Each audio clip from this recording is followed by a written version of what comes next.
What's up, wrestling fans? Welcome to another going over edition of the Smark Moment Smack Talk podcast. I'm your host, as always, Tony Mango. I got with me Callum Wiggins and Robert D. Felice, usual suspects here. How you guys doing today? Not too good considering the subject matter we're about to discuss, but other than that, yeah, totally fine. Yeah, I mean, Politics. going over, do you mean like we're gonna go over this with a truck and then back up over it again? Or like what? I'm definitely not putting this over. That's what you're gonna make me do. Oh, that's a different segment coming soon. Putting over. It's like just do every possible pun out there. Just kind of, go through the list and whatever. No, what we're doing is we're going over the 2020 WWE Draft. We're going to review all the trades, the way that the rosters are looking right now, try to compare Raw, SmackDown, and I guess we can throw NXT in there because even though NXT wasn't a part of the draft, Oh, we're gonna talk about NXT because it wasn't a part of the draft. it's the fact that it wasn't. That's, I think, is the biggest talking point. Not a single person coming up, which is really kind of strange. And in some cases, they probably should have. So we're going to go over all that stuff. We invite you to do the same thing in the comments section below, or the comments wherever you're listening on this. Obviously, if you're on a platform that has no comments, you can't drop a comment. So if you're on Spotify or Amazon Music or something, hit the like button or the follow or the star rating or whatever it is over there, and hop on to one of the platforms that does have a comment section for you to chime in about. Now, you can do that on Facebook and Twitter at SmarkOutMoment. You can do that on the page on smarkoutmoment.com. Or you can do the best thing possible, which is to further the engagement on the YouTube video itself. And while you're over there, hit the like button if you like the video. Share the video, that helps out quite a bit. And if you haven't subscribed to the channel already, hit that button and hit the other button. That's the little notification bell. And then start hitting all the other buttons as well. Everything except for the thumbs down one. So, if you want to hit the applause button, that helps us out directly as far as like monetary donation goes. If you hit the little join button, you can become part of the YouTube membership, which is the YouTube equivalent of the Patreon. And of course, if you don't know what the Patreon is, then patreon.com/smarkoutmoment. Show your support in that fashion by helping us grow on the monetary side of things. And whether it's $1 or anything up, it's all greatly appreciated. $10 and up gives you access to the Patreon and eventually the YouTube exclusive podcasts that we're going to do. Hopefully another one of those coming up in the next couple of days. Probably dealing a little bit with some of this kind of stuff, maybe like Q4 predictions of heel and face turns and releases and maybe future championships going down the line. We're also going to talk about the setup of the Champs Giving tournament, which is coming up. Let's try to set like a good 32 or 40 or so people that we can put in the preliminary round for the qualifying side of the bracket. So stay tuned for that kind of stuff. Again, $10 and up gives you access to that. And if you really want us to do anything in particular, that's maybe like a mock draft of the WWE during this kind of time frame with this roster, then the way to make sure that we do that is to pick your poison tier on the Patreon. So take advantage of that too. If you missed the mailbag, there's the mailbag priority. Keep all that stuff in mind. That's most of the plugs out of the way. So let's get this started by talking about the draft as a whole and getting into some specifics and everything. You guys are very down on the draft. I feel very positive about Raw and very negative about SmackDown, which is pretty much the way that every draft goes. I see. I'm not down on the draft. I just think that it was largely a waste of time. There was several things about this draft where it's like, okay, if you're going to continue to do this, you need to establish new rules going forward. My biggest pet peeve being how many announcements were wasted on saying, hey, this person is staying put. What the fuck is the point of announcing that? Why do you need that as an announcement? It makes you look stupid for both brands waiting for like the 7th or 8th round to pick the Intercontinental Championship. What is that? Like, What's pretty annoying is when they say somebody is heading to the roster that they were already on. yeah, like, why? What? That's just lazy. Like Angel Garza has been traded to Monday Night Raw from Monday Night Raw. No, he hasn't. Or like, Shorty G is a fucking free agent. he can pick where he wants to go. He picks to stay on the brand that hasn't utilized him ever. It's like, what the fuck? Callum, you're Yeah. still you're on the same kind of boat. It's just the complete illogical nature of the entire proceedings, which kind of gets me the most. And to be fair, I should be used to it by now, so it's not really affecting me a great deal. But it just certain aspects of it just doesn't make any sense. So why with your Raw would you pick up? And I know I might be opening myself up to some hate here or whatever, but why do you pick up Naomi before you pick up Nia Jax and Shayna Baszler, your women's tag team champions? Right. Why do you pick up? Why does SmackDown pick up? Let's see, just trying to pick a name out of a hat here or whatever. Pick up Lars Sullivan before they pick up their Intercontinental Champion. Why do they pick up Lars Sullivan? Yeah, It none of just- it these just- things make a whole lot of sense when you actually apply logic to it, which is it's typical WWE, right? Yeah. I mean, it's not like that's unexpected, and that's why I'm not really getting too worked up about it. But it's just like it's kind of an encapsulation of just how bad things are at the moment. It's kind of contained within these 2 episodes of SmackDown and Raw. So I guess let's talk about drafting in general, because we'll start off with that before we start getting into like individual picks and why did this person go there and whatever. But here is something that it doesn't affect a lot of people, but it affects people like Rob and I. It is infuriating how they do this draft where they don't just do it the way that they say they're going to do it. They always advertise it like this. We always know it's coming, and then it always ends up hitting us, and it's like, damn it. They go, the draft is starting on SmackDown, and it's going to end on Monday Night Raw. It's a 2-night draft.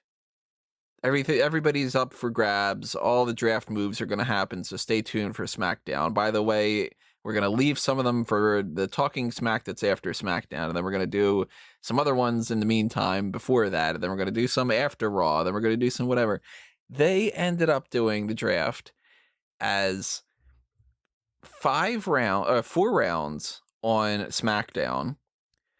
Then they did another round on Talking Smack, which of course they recorded afterward, but then they didn't air until the morning after.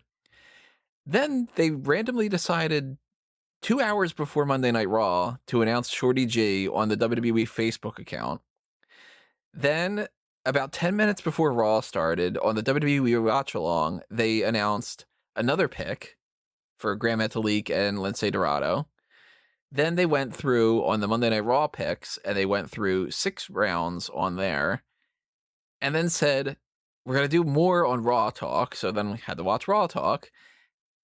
And they didn't even follow the same structure of, like, okay, well then that's a whole thing or whatever. They just referred to that as like round 7 and still didn't finish everything and decided at like 2 a.m. to announce 4 random trades, which didn't follow the Raw, SmackDown, Raw thing. It was Raw, SmackDown on the Twitter account. And they've got 1, 2, 3, 4, 5, 6, 7, 8, 9, 10, 11, 12, 13, 14, 15, 16, 17 people that are still free agents that aren't a part of the NXT or that kind of family of the roster. And that doesn't include John Cena, The Undertaker, Triple H, the people that can, like, Goldberg, who's like a temporary kind of person. It does include Ronda Rousey, because she is technically still on the roster, but they just haven't done a single thing with her. Though, so like you can throw her in the Cena category. Right, but they didn't have some other people in the pool that are definitely in the mix somewhere. Like, they never put Bo Dallas in the pool. And he wasn't in last year's pool either. It's just like, well, what's happening with Bo Dallas? And they didn't put some of the injured people like Jinder Mahal and Ivar and whatever, but no Mojo Rawley on the pool. No Mercedes Martinez, who is now kicked out officially, it seems, of Retribution. So that all of the speculation ahead of time seems like that's just, well, yeah, she got kicked out for some reason. Hopefully it's not like that they're down on her or something. Hopefully it's more like, hey, let's save her from this awful fucking place. They didn't draft Andrade? That's fucking weird. Like, I get not drafting like Becky Lynch because ultimately, like the injured people, you can leave them free and it gives you more flexibility because maybe down the line we get a bunch of injuries and you need to put somebody on a different show. I totally understand that. But when you get like the Mojo Rawleys and whatever, that they're there, they're just not using them. It's weird. And then I get an Andrade who he's healthy and he's a big enough name. What's going on? Fucking hoopla. I guess the argument is that because Andrade has been such a losing streak at the moment that neither brand wanted to take him, and so he's going to go through the quote-unquote free agent storyline that Heath Slater did beforehand, but just in a different way, I assume. Either that, or there has been speculation that he might just go back to NXT. I'll fucking take it. We could get that on tonight's NXT because it's around 4:00 when we're recording this podcast. So who drafted Vega? SmackDown. Fuck. But I was hoping she'd go to NXT too. It makes me laugh when you get a situation like Titus O'Neil gets picked as one of the last round picks on Monday Night Raw. He gets picked before Carmella, Peyton Royce, Aleister Black, technically speaking, before Akira Tozawa, who's at least a multi-time 24/7 champion, before Natty, before the Riot Squad. Like, that's just insane. Titus O'Neil gets picked and people are like, I don't want Andrade. Like, that makes no sense. Well, Titus O'Neil was the first 24/7 champion. So how about that? First doesn't necessarily mean the best. Neither does I think a pick like that honestly shows he's a good PR guy. So they still want him to seem like kind of sort of a big deal. Big deal, Titus O'Neil. That's right. So we don't know where certain people are going. I mean, I would assume some of them are pretty obvious. Like a guy like a Big Show, he's not going to have an actual spot on the roster. He's just going to he pops up when they want him to pop up, and that's about it. Whereas Mickie James, who somebody's got it out for Mickie James. I don't know if it's Pritchard or if it's just Vince is just like, I'm over her or whatever, but they keep screwing her so much. And she's one of the only people that's like, I'm kind of available. She's got like a broken nose or something right now, I think. But yeah, you still like, you drafted some other people that have like Eric, I think he had some kind of a surgery. He got drafted. So they drafted Tamina. She spends, 9/10 of the year on the inactive roster. They drafted Charlotte Flair. She's been out of action for 4 or 5 months. She's still Charlotte Flair. I know it's still Charlotte Flair, but like Becky Lynch is Becky Lynch, and she didn't get drafted. I know I know it's a slightly different thing. Yeah, I mean, I know she's going to be out of action for probably a good like half a year or more at this point. But still, it's like Mickie James got a broken nose. She'll be back in a couple of weeks. Couple weeks, yeah. Creative has nothing for you. It's just so stupid. It's like, here's this, like, was she 6-time world champion who was pretty much the only good worker during a stint of a different era, who can still work, who looks better than 9/10 of the roster, gorgeous woman. And you got the ability to use her to put other people over or to just be somebody. Like, she could fight a champion and it could be realistic that she could win because she is a 6-time champion. And they're like, we got nothing for you for this beautiful, talented legend in the making kind of thing. It's like, if you can't figure out what to do with Mickie James, you call yourself a creative writer. What? It's like if you get a movie and you get the cast and it's like Pacino and DiCaprio and like it's all like these people up The Departed, really. Right, yeah. It's like, here's these like wonderful actors who know what they're doing and these great writers and these great directors and whatever, and they're like, we turn out some shit, we can't figure it out. Like, if you take cheese and bread, you got a good meal. It's gonna Mickie James has it, and they just crapped all over her again. So I fully agree with her being frustrated about that. No Forgotten Sons, which goes to show that they still don't want to put them on the roster. Not sure if that's like the worst decision to make, but eventually you got to do something with them. You're paying them. Samoa Joe still not back in action, so I mean he doesn't seem like a crazy person to not draft. Sonya Deville's not supposed to be technically employed right now, so that's not surprising. I would assume Ivar, of course, just goes to Raw with Eric eventually, and the same with Jimmy Uso. Although that brings up the idea that they're splitting some of the couples. I don't think that the couple split is as big of a deal because they're not traveling. Yeah, exactly. I Right. don't know why everyone's getting so pissed about Because that side of because it. it's It's a talking embedded point. into the mindset of fans of like, oh, they're splitting these couples, and I've said this, like, you're not traveling anywhere. You're doing a show in Orlando, and then you're going home, which is probably in Orlando. Mm-hmm. Yeah. Yeah, so I mean, the worst case scenario is during the travel where, like, if Naomi is on Raw and if Jimmy Uso were to go to SmackDown with Jey Uso, then it's like, okay, well, she flies out on Sunday, does Raw on Monday, flies back. He flies out on Thursday and does SmackDown on Friday and flies back. So it's like, I don't even think they're flying.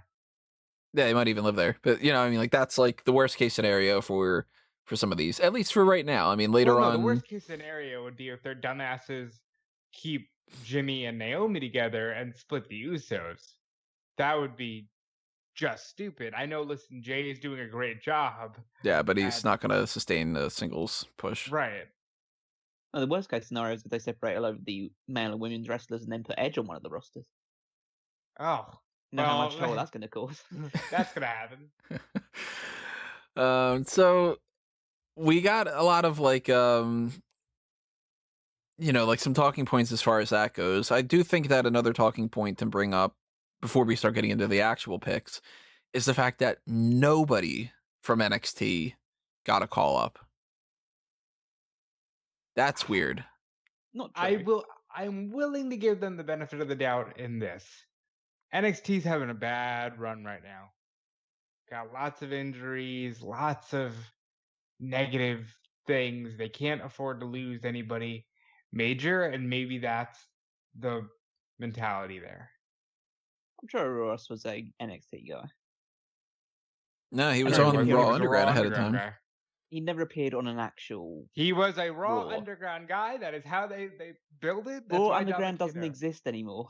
It does exist. They're taking their time because of COVID. It's okay. It's Sure. coming back. Anybody else have a flashback to the he does exist. They do exist. They do exist. It does exist. No, I mean, Arturo Huas and Dabakato were a part of the Raw Underground side of things, yet it's the typical fashion of WWE. Let's make a rule. Let's break it whenever we want to. If it makes no sense, oh well, kind of a thing. Huas and Dabakato in the draft pool. Jessamine Duke and Marita Shafir not in the draft pool. Yet they have been a part of Raw Underground multiple weeks. I could understand not putting Bianca Brandy or some of the people that are on like the full-blown just performance center recruit side of things, like not even the NXT roster, but Duke and Shafir should have, I mean, they should be a part of this. So if they keep popping up on Raw Underground whenever it comes back, they're going to essentially be NXT call-ups that carried over without being a part of the draft.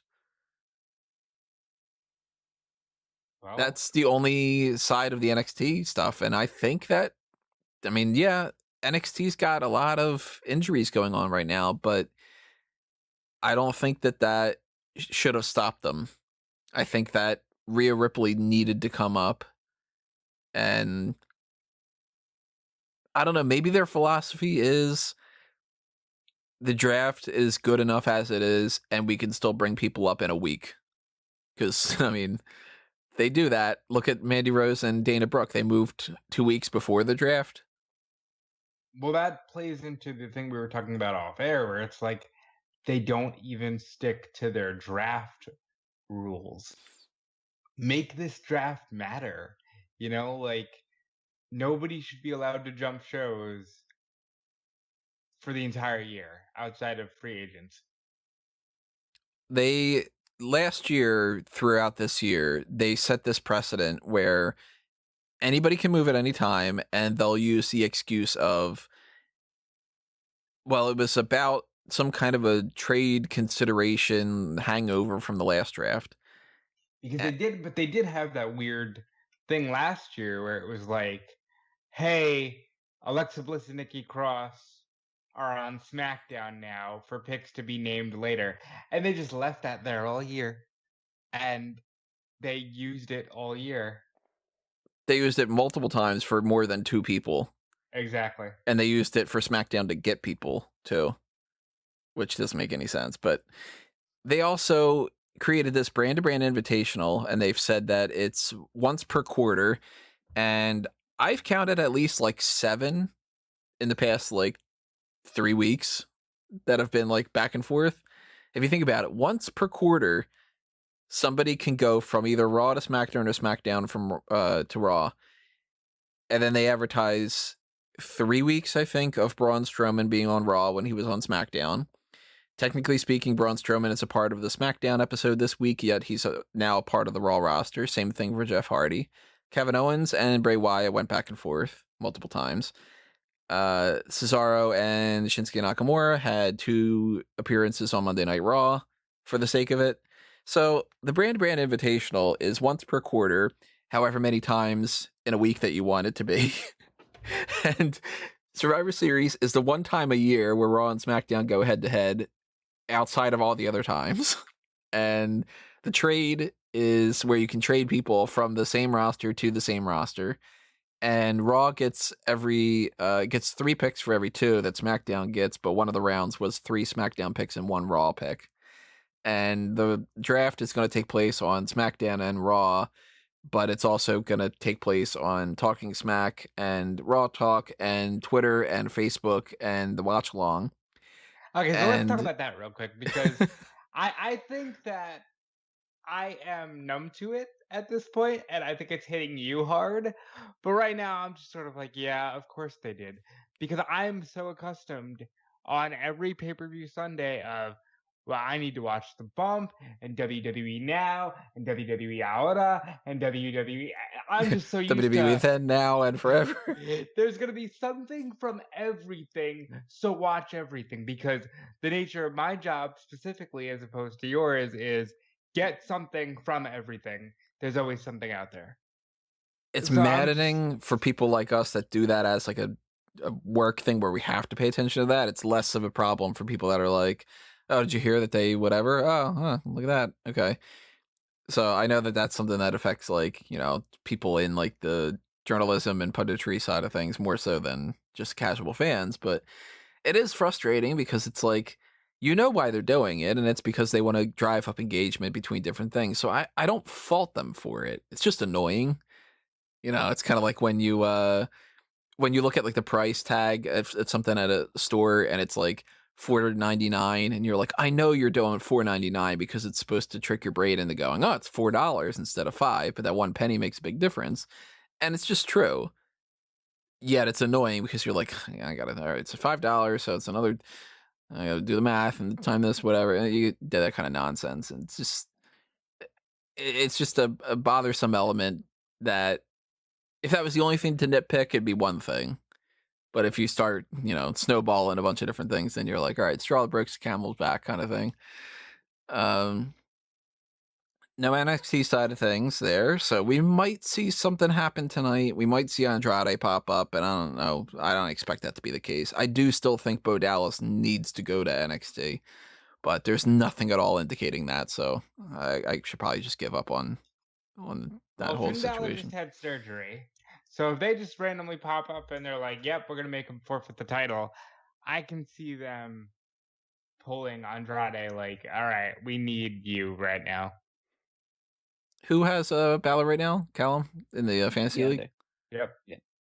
Are you nervous that he might be forfeiting it? I would be if I wasn't like 300 points ahead of everyone else. All right, asshole.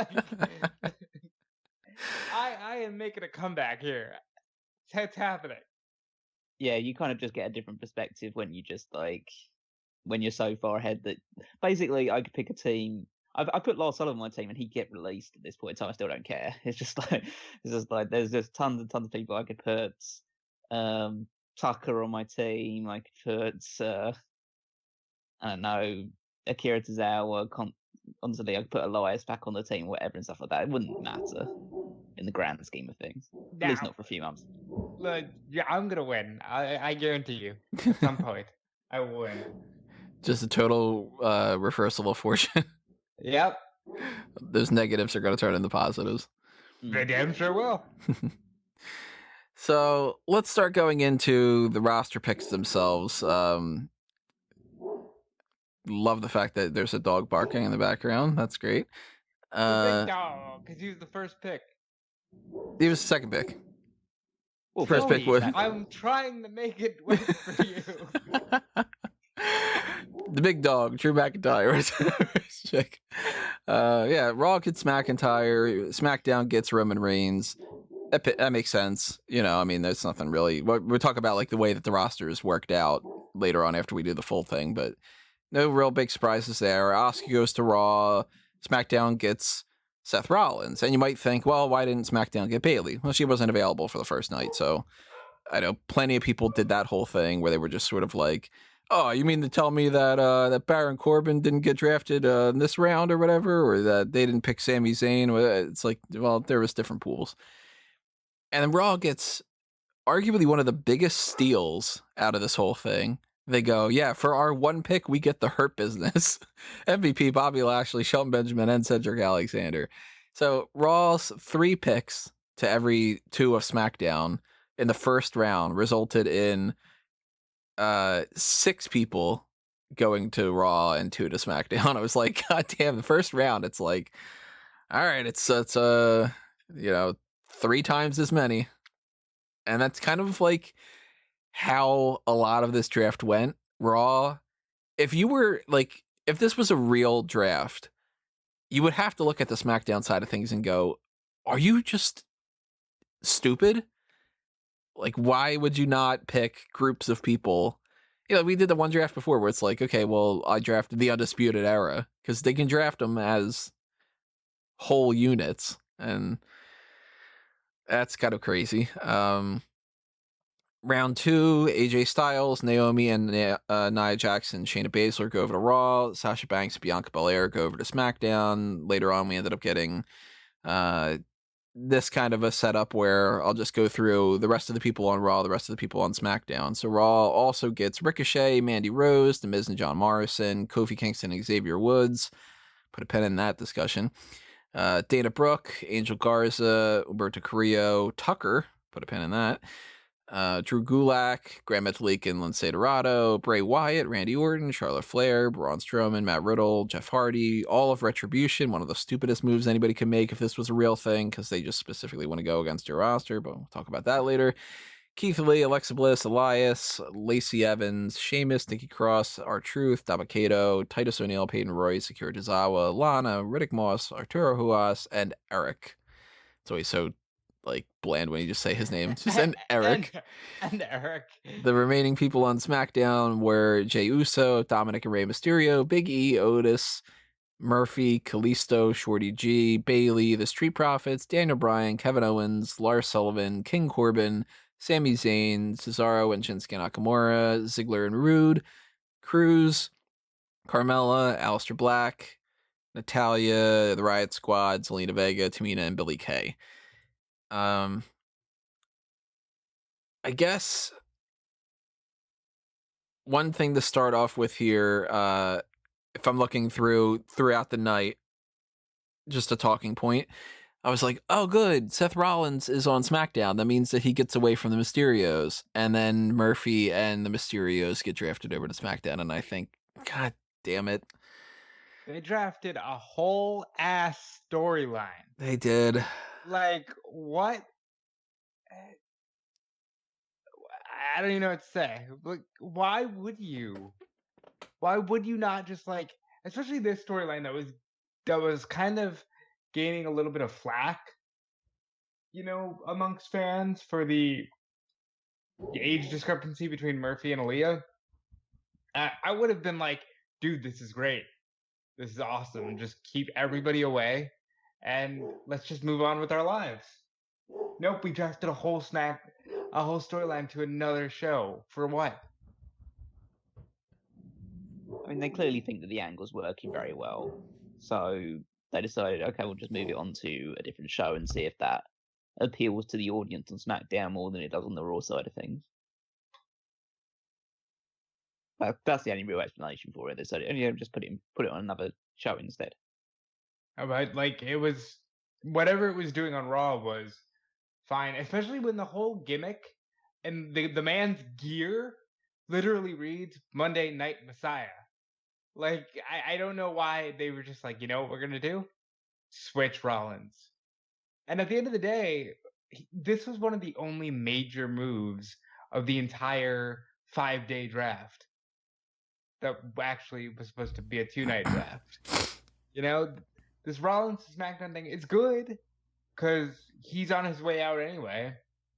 But whatever he does, he can make SmackDown look a little better.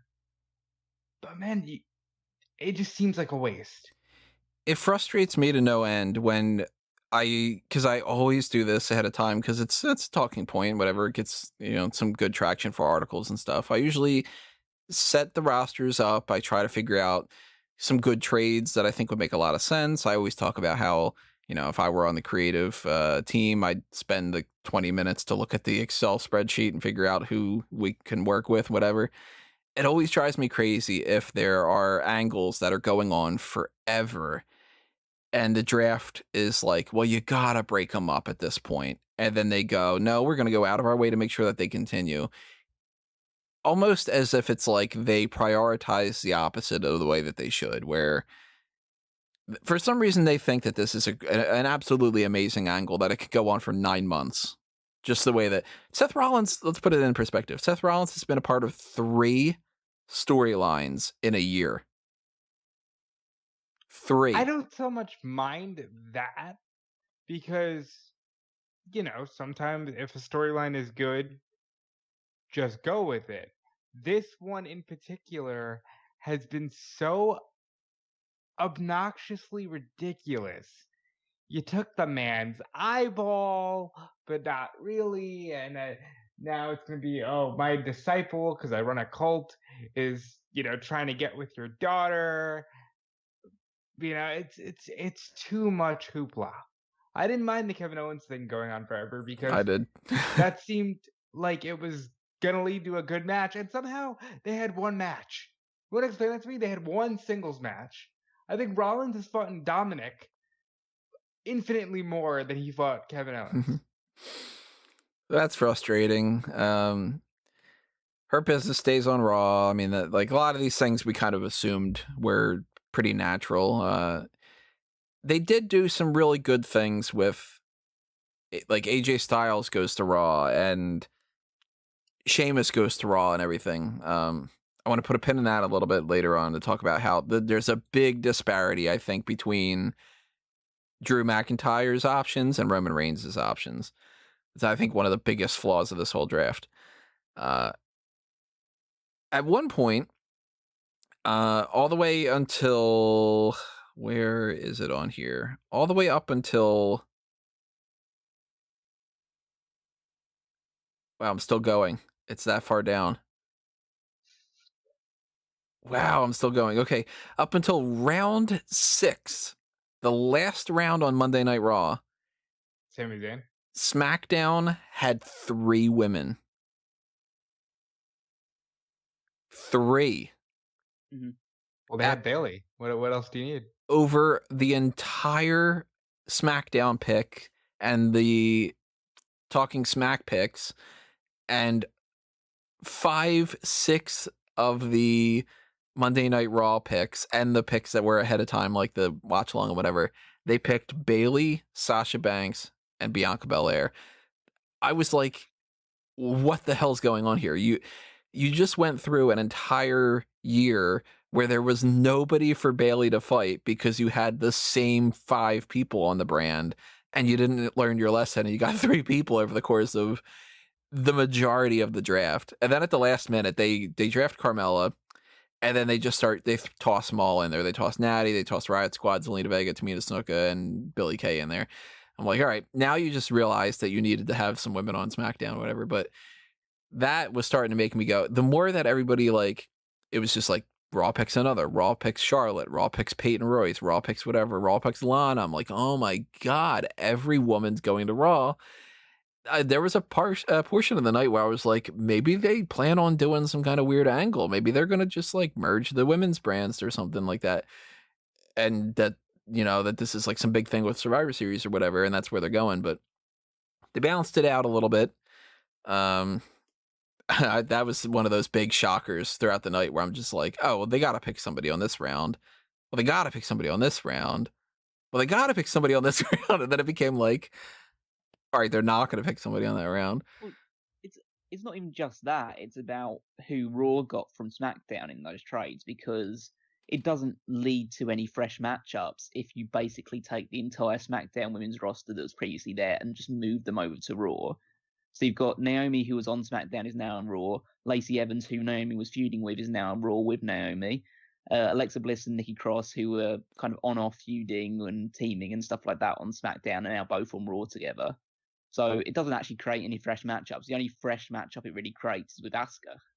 Like, okay, these people can now fight Asuka for the women's title. That's it, really. Otherwise, they're just fighting each other again, because Mandy Rose, who was on SmackDown a couple of weeks ago, is now on Raw with all these people. Same with Dana Brooke. There's no other opportunities. Thankfully, they took Nikki Cross and Alexa Bliss away from Bayley and Sasha, because that was the biggest problem for me. Now, they do have a couple fresh kind of options on both. On the SmackDown side of things, of course, Bianca Belair is the star. She is like the only one I'm really interested in seeing feud with anybody. They're going to ride this Bayley and Sasha Banks thing for as long as they can, of course. And I mean, they've got like Carmella's back. They could do, for instance, like if Sasha is like full blown babyface, she's got a thing with Carmella. They haven't done that in a while. They could do Bayley and Carmella tagging up against Morgan and Riot. It's still not going to sustain itself for an entire year. They're going to have to put somebody on there. It's a weak roster. Just call it as it is. It's got Bayley and Sasha, Bianca Belair, really just like the three at the top of it. You have decent workers like Ruby Riott and Natalya. Just are not going to get over to the level that they can be top stars on it. Zelina Vega's proven that she's probably can go a little bit more in the ring, but it's definitely not where her top skill set lies. Tamina's nothing. Liv Morgan is getting better, but she's clearly still green and developing at this point. Carmella's, well, she's going to be a character. She's not going to be a wrestler, it seems like, with her thing. And Billie Kay, means she'll be champion next. Yeah, probably.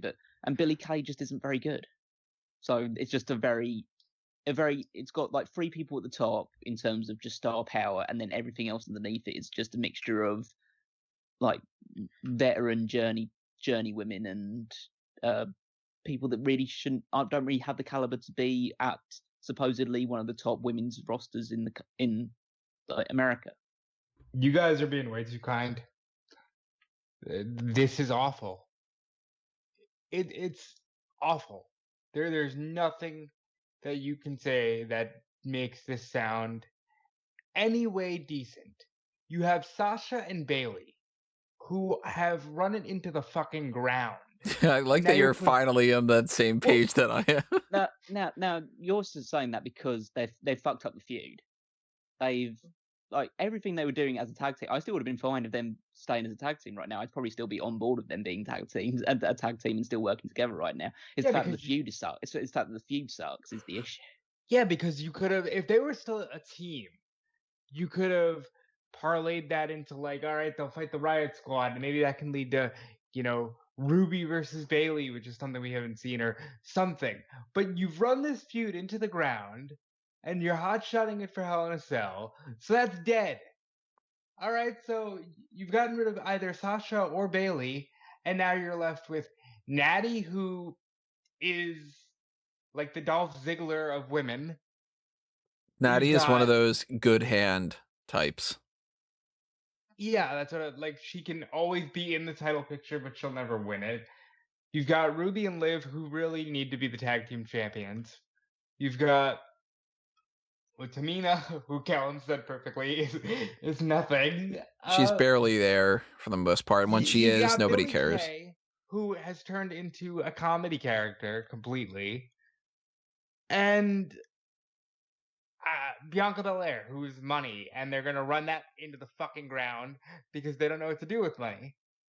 You know, and that is what it is. And I think, like I said, Carmella's probably the next logical choice for champion because she's a character. So there's your SmackDown Women's Division. I've been saying merge the fucking belts since June, when you literally had both shows revolving around Sasha and Bayley. You could have merged the belts, but no. But we still got to pretend like this is we're in the middle of a revolution. Women's wrestling, you don't give a fuck. They don't give a fuck about women's wrestling. Ronda's gone. Becky's gone. Charlotte's not there right now. Yeah, Charlotte will tentpole the whole thing, but they don't care. Women's wrestling was a gimmick for them to get through WrestleMania, and they did that, and they main evented Mania, so they said, see, we solved sexism, and it's over. That's true, though, in a lot of ways. It's a shame because it's like there are so many talented superstars in the women's division, even just on the main roster, not even including the NXT side of things. Of course, if you include NXT, you got even more because you got people that are like obviously talented, like a Toni Storm and a Rhea Ripley, and you got people who are like underrated talented, like a Xia Li or whatever. But if you look at the Raw and the SmackDown women's divisions, you've got a healthy roster for one division that can sustain a world champion, a mid-card champion, and tag champs. But once you split it suddenly falls apart. So Raw looks better. And I put up my who won the draft thing on Bleacher Report. I'll spoil it if you didn't read the article. Raw, to me, won the women's division, the men's singles division, and the tag team division. It won all three aspects of this. Because the women's division of this, you got Asuka against the newly heel, kind of freshened up Alexa Bliss. You got Asuka that she can have. Dolph, I don't really think that this is super amazing, but they do. The typical Asuka versus Charlotte Flair thing, to revisit that. Asuka's got Lacey Evans for one shot. I mean, they could do that for one pay-per-view, and it wouldn't be the worst thing in the world. Asuka can go up against Mia Yim. Reckoning is her name. I'm just blanking on her name at some point, and we know that Mia Yim she's rock solid. We know that we still haven't done the Shayna Baszler and Asuka thing. So Asuka's got a couple opponents for the next couple months. Meanwhile, Bayley, she drops the title to Sasha. I don't really know where they go. What I would do, I would throw the women's tag titles on Rhea Ripley and somebody, and be like, bam, you can go through all three brands. Because they need an infusion of something, and you have this rule that these tag team champions can go to all three brands, and you have not utilized it, not once. I think they maybe did the Sasha Io stuff for the Great American Bash, but they haven't done anything good. Like, give Rhea and Shotzi the tag titles, and bam, you have two baby faces for SmackDown. Yeah. Why are we not utilizing these rules? And this goes into a deeper conversation that I'd like to have at some point about WWE not taking advantage of the circumstances they've been given with COVID. You can fucking do anything you want, and you've proven that it works with the Jey Uso stuff. Why are you not taking more risks? Why are you being more boring than ever when you can literally do anything you want? I mean, in hindsight, they could have, at the week after WrestleMania or so, they could have said, you know what, the brand split is on pause. And they could have had everything that they wanted Because what they want is to use the big names all the time because that's what they think is drawing, whatever. Even if the actual ratings don't change, they continue to think that that's the case. It's like, well, we don't have Roman.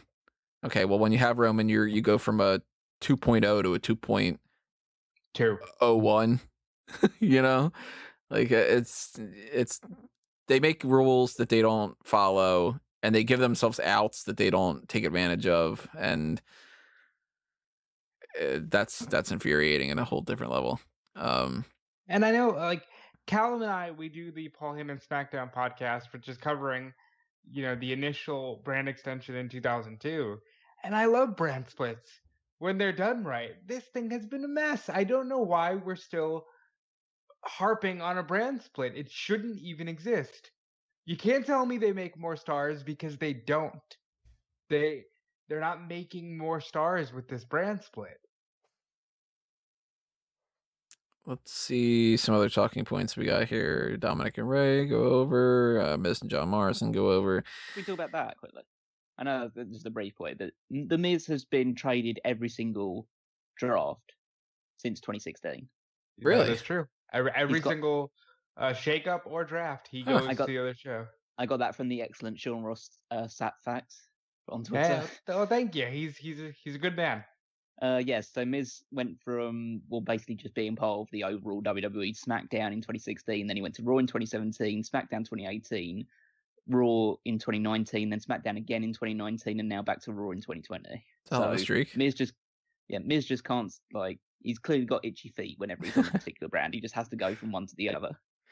It always makes sense to me when they put him on USA because he's got his show on USA, so that never strikes me as weird. But I didn't realize that was like an every time type of thing.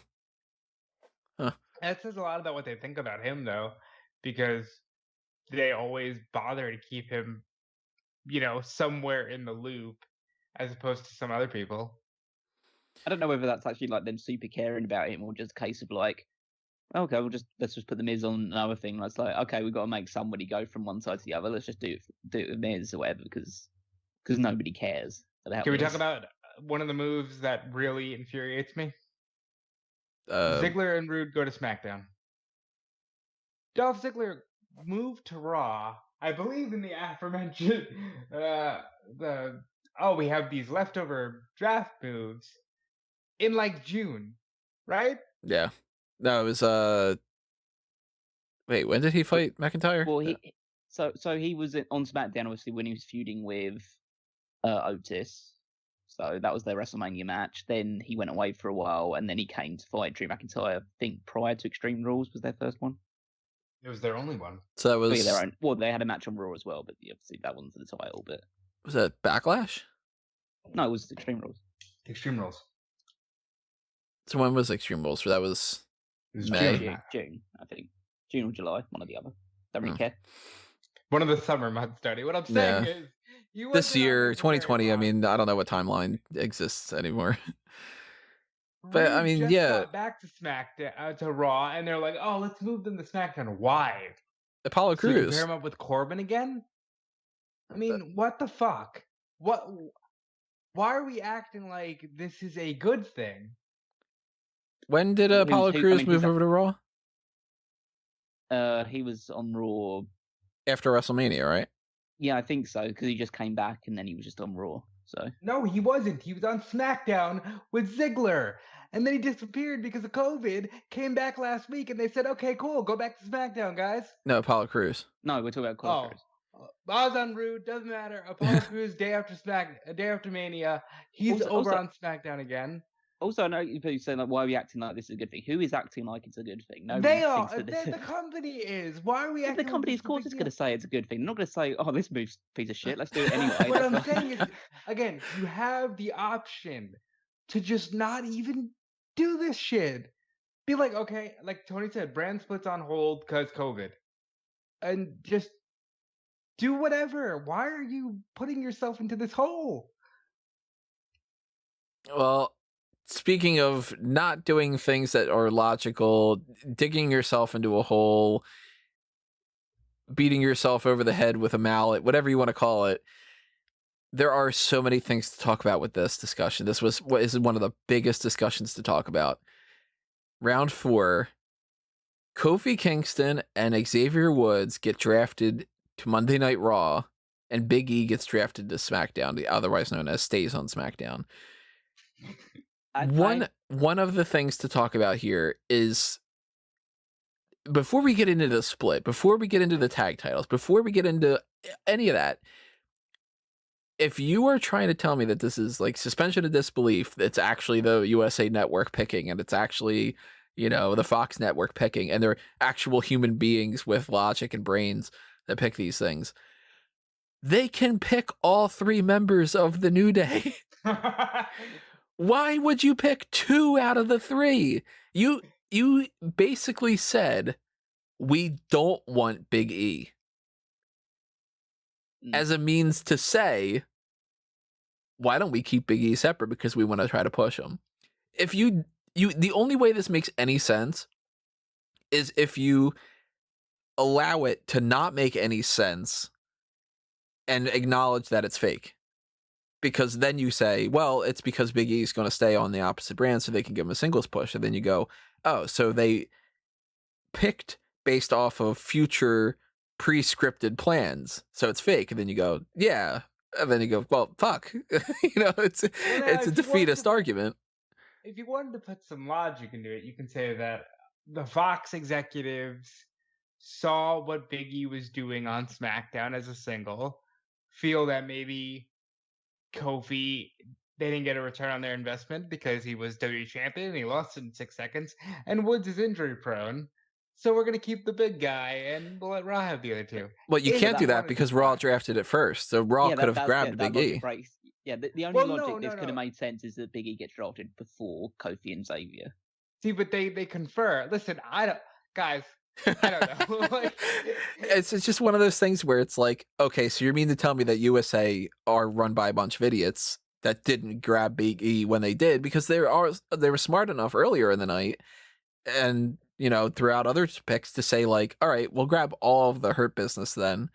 And of course they were dumb enough to grab Retribution. We'll talk about that later, but like that to me is one of those moves where you're like, oh God, like it doesn't make any sense. Well, it's a completely nonsensical move, but it's for the best, in my opinion.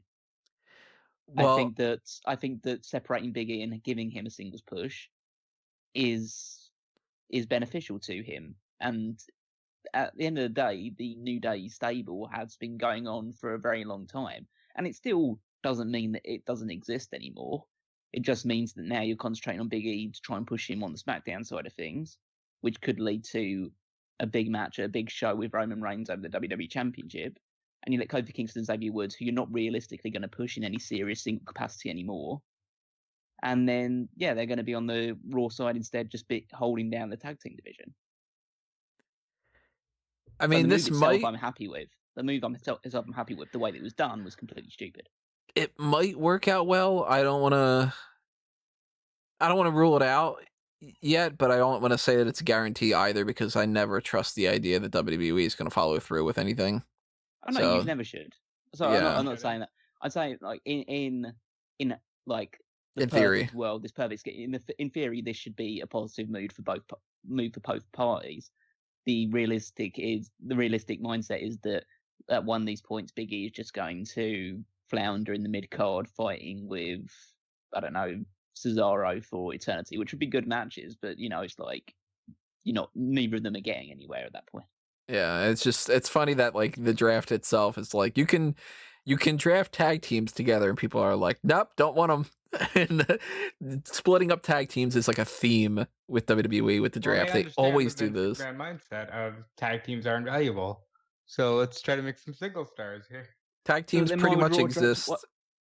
Go ahead. I was just saying, why would Raw draft the tag team out of the two, out of the whole New Day group? Then why wouldn't Raw get Big E instead because he's the singles guy? No, Raw got the former WWE champion and the backup host for Raw Talk. Yeah, the guy who's supposed to be the host of Talking Smack who can't do it now because he's on the Raw roster.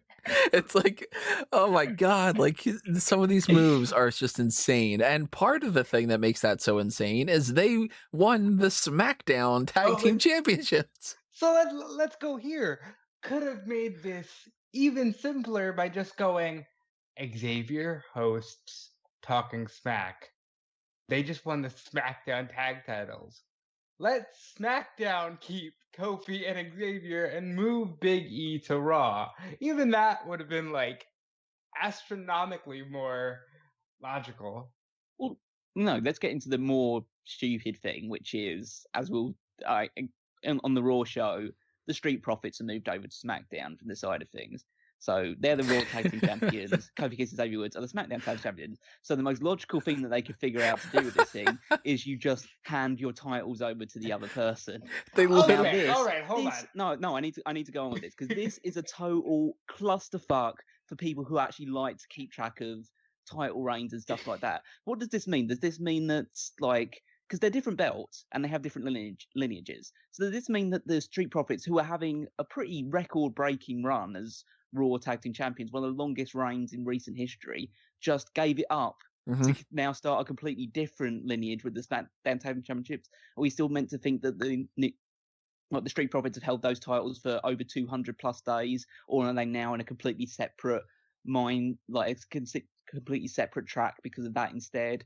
Like the New Day, it doesn't really matter so much for New Day, but does that mean the New Day, who were 9-time tag team champions, are now 10-time tag team champions on the process that one of the other guys handed their belts over to you instead? yeah. It's like, this is WCW in 2000. This is exactly what the stuff is. This is Midian pulling the European Championship out of a trash can.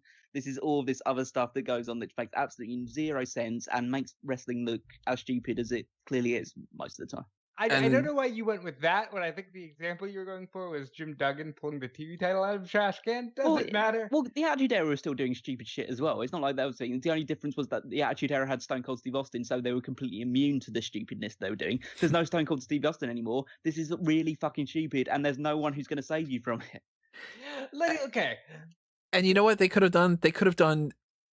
I've been seeing, of course, 10 different things that people were talking about. I figured this was going to be the case because when they, at the very beginning of SmackDown, they were like, and by the way, if somebody gets drafted, the belts go with them. I was like, tag champs are moving. No, they were doing that all weekend long. They were really harping on that. And when WWE harps on something, you know that they're trying to set something up. They never do that without, like, following through, pulling that thread. I thought that meant, hey, we're going to move Roman to Raw. And Orton will go to SmackDown, beat McIntyre, and take the belt with him. Or even like the IC and the US titles could have switched. Here's my issue. And I've had this issue since 2016, but I let it go because I was harping on unnecessary things. Why the fuck are you so lazy that you just called the fucking belts the Raw tag title and the SmackDown tag title so you can have issues like this? If you just called the goddamn thing the Universal Tag Team titles, they can be on any show. If you just called them the WWE Tag Team titles, they can be on any show. The fact that you were insistent on, well, let's not come up with anything good. It's the Raw belt, blue strap, Raw belt, red strap, SmackDown belt, blue strap. Okay, we've done our job. That's what makes it lazy. And then at that point, I have to say, what else do you do but have these two teams? Hey, can you just hand him the red one and he'll hand you the blue one, and then you're just the other champion now? Thanks. Well, of course they did that. Here's some other ways that they could have taken advantage of this and done something different or whatever. Now, we know the reason why they did this. There's a couple reasons why. One, and probably the most predominant, it'll get people talking because they love that. Isn't it zany? Yeah. Isn't it weird that we did this? Isn't that going to get people on social media to go, whoa, what's happening with WWE? LOL. That's my typical wrestling fan, I guess. I don't know. That's one reason. Another reason is they most likely said, well, we want those guys to be champions. So we want to split up Big E and Xavier Woods and Kofi Kingston. So we have to send them over because we have to. We can't possibly have the diligence and the willpower to push Big E as a single star with Kofi and Xavier being on the same brand. If they're on the same brand, we will just never be able to do it. We can't possibly be that creative. That's insane. But they wanted to move Bianca over. They wanted to keep that tandem, I guess, the trio there with Montez Ford and Bianca Belair as a married couple. It doesn't matter anymore, but it's got to be at least somewhat of a factor in some fashion. It's mixed tag team matches and stuff. But you could have done something along the lines of, and this is weird, this is not something that I like. I hate when they do these kind of things, but it could happen. Survivor Series is coming right up. You could have just had the Raw tag team champions go over to SmackDown and the SmackDown tag team champions go over to Raw. And for 1 month, it's kooky. And then you say, well, you know what? On Survivor Series, we typically have NXT versus Raw versus SmackDown. I don't know if they're going to do that again this year. They haven't indicated that whatsoever, and it might not be the case. Just have a title unification match and just have one set of tag team titles because they don't like tag teams. So you split up a bunch of tag teams. There's not enough tag teams right now to sustain a SmackDown tag team division. Jimmy Uso's not there, so Jey Uso's not a factor in there with the Usos. You've got the Street Profits against Cesaro and Nakamura, and who else? Ziggler and Rude. Ziggler and Rude. Yeah, that's it. That's the SmackDown tag team division. Is that?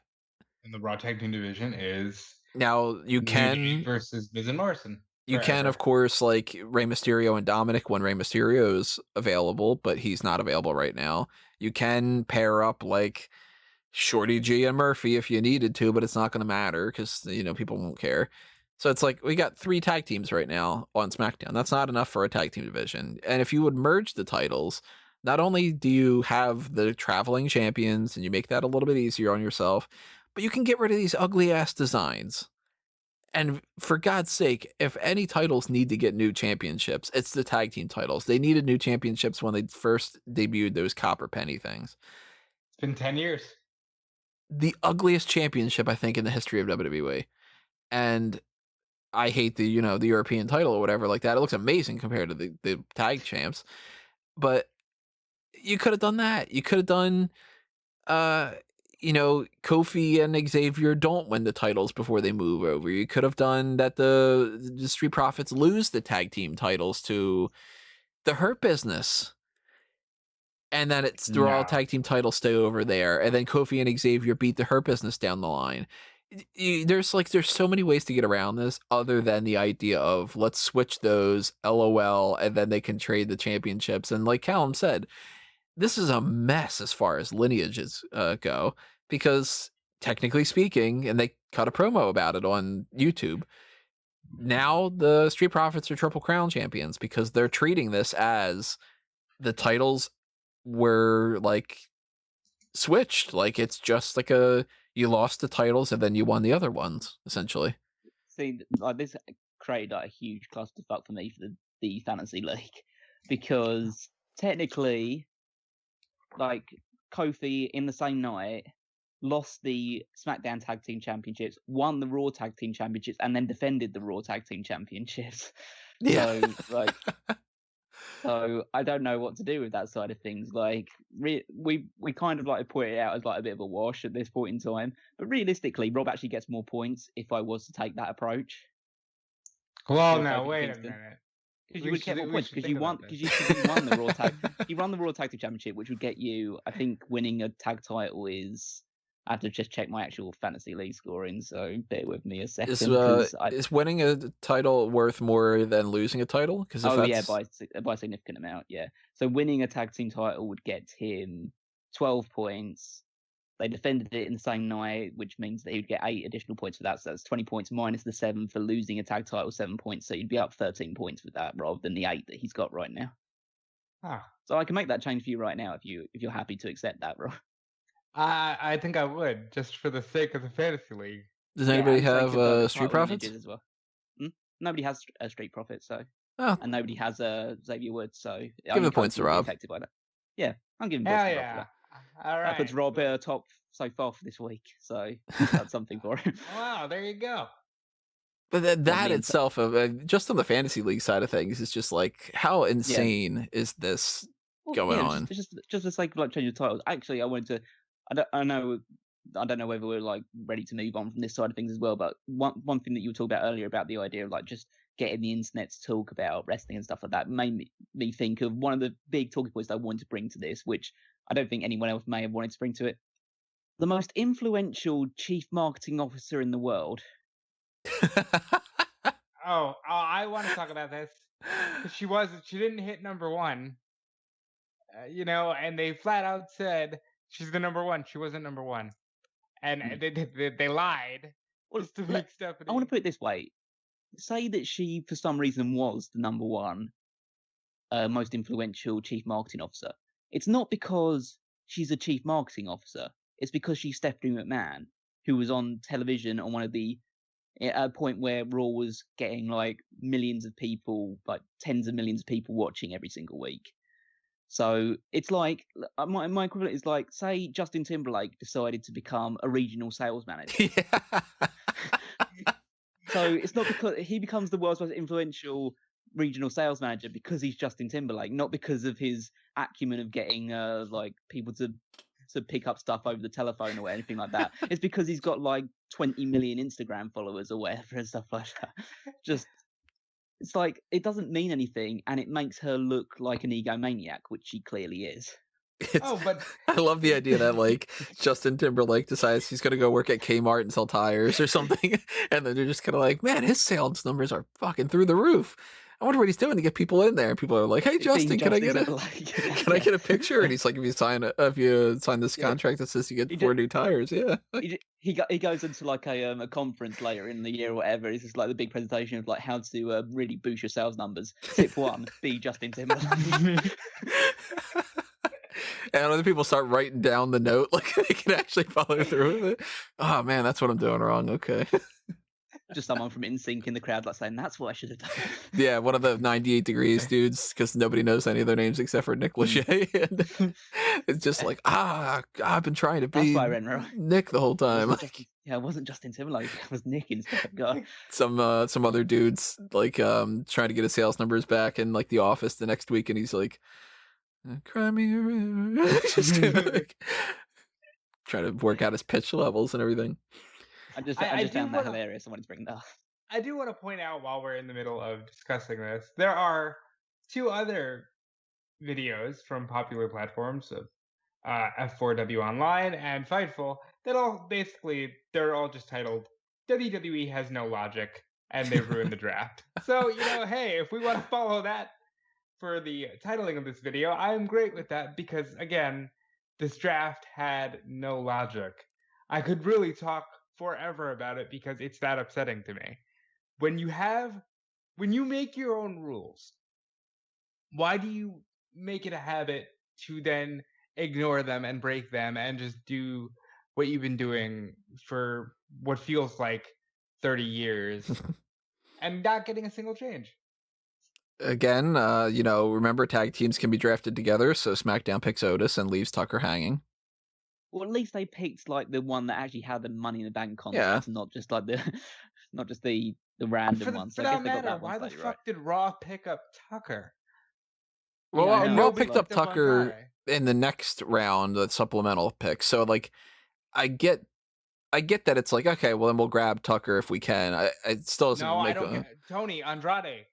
Nobody picked up the former NXT champion, the former United States champion. They picked up Tucker? Well, yeah. I mean, at least when it comes to the rounds that they planned that out, Tucker was second to last.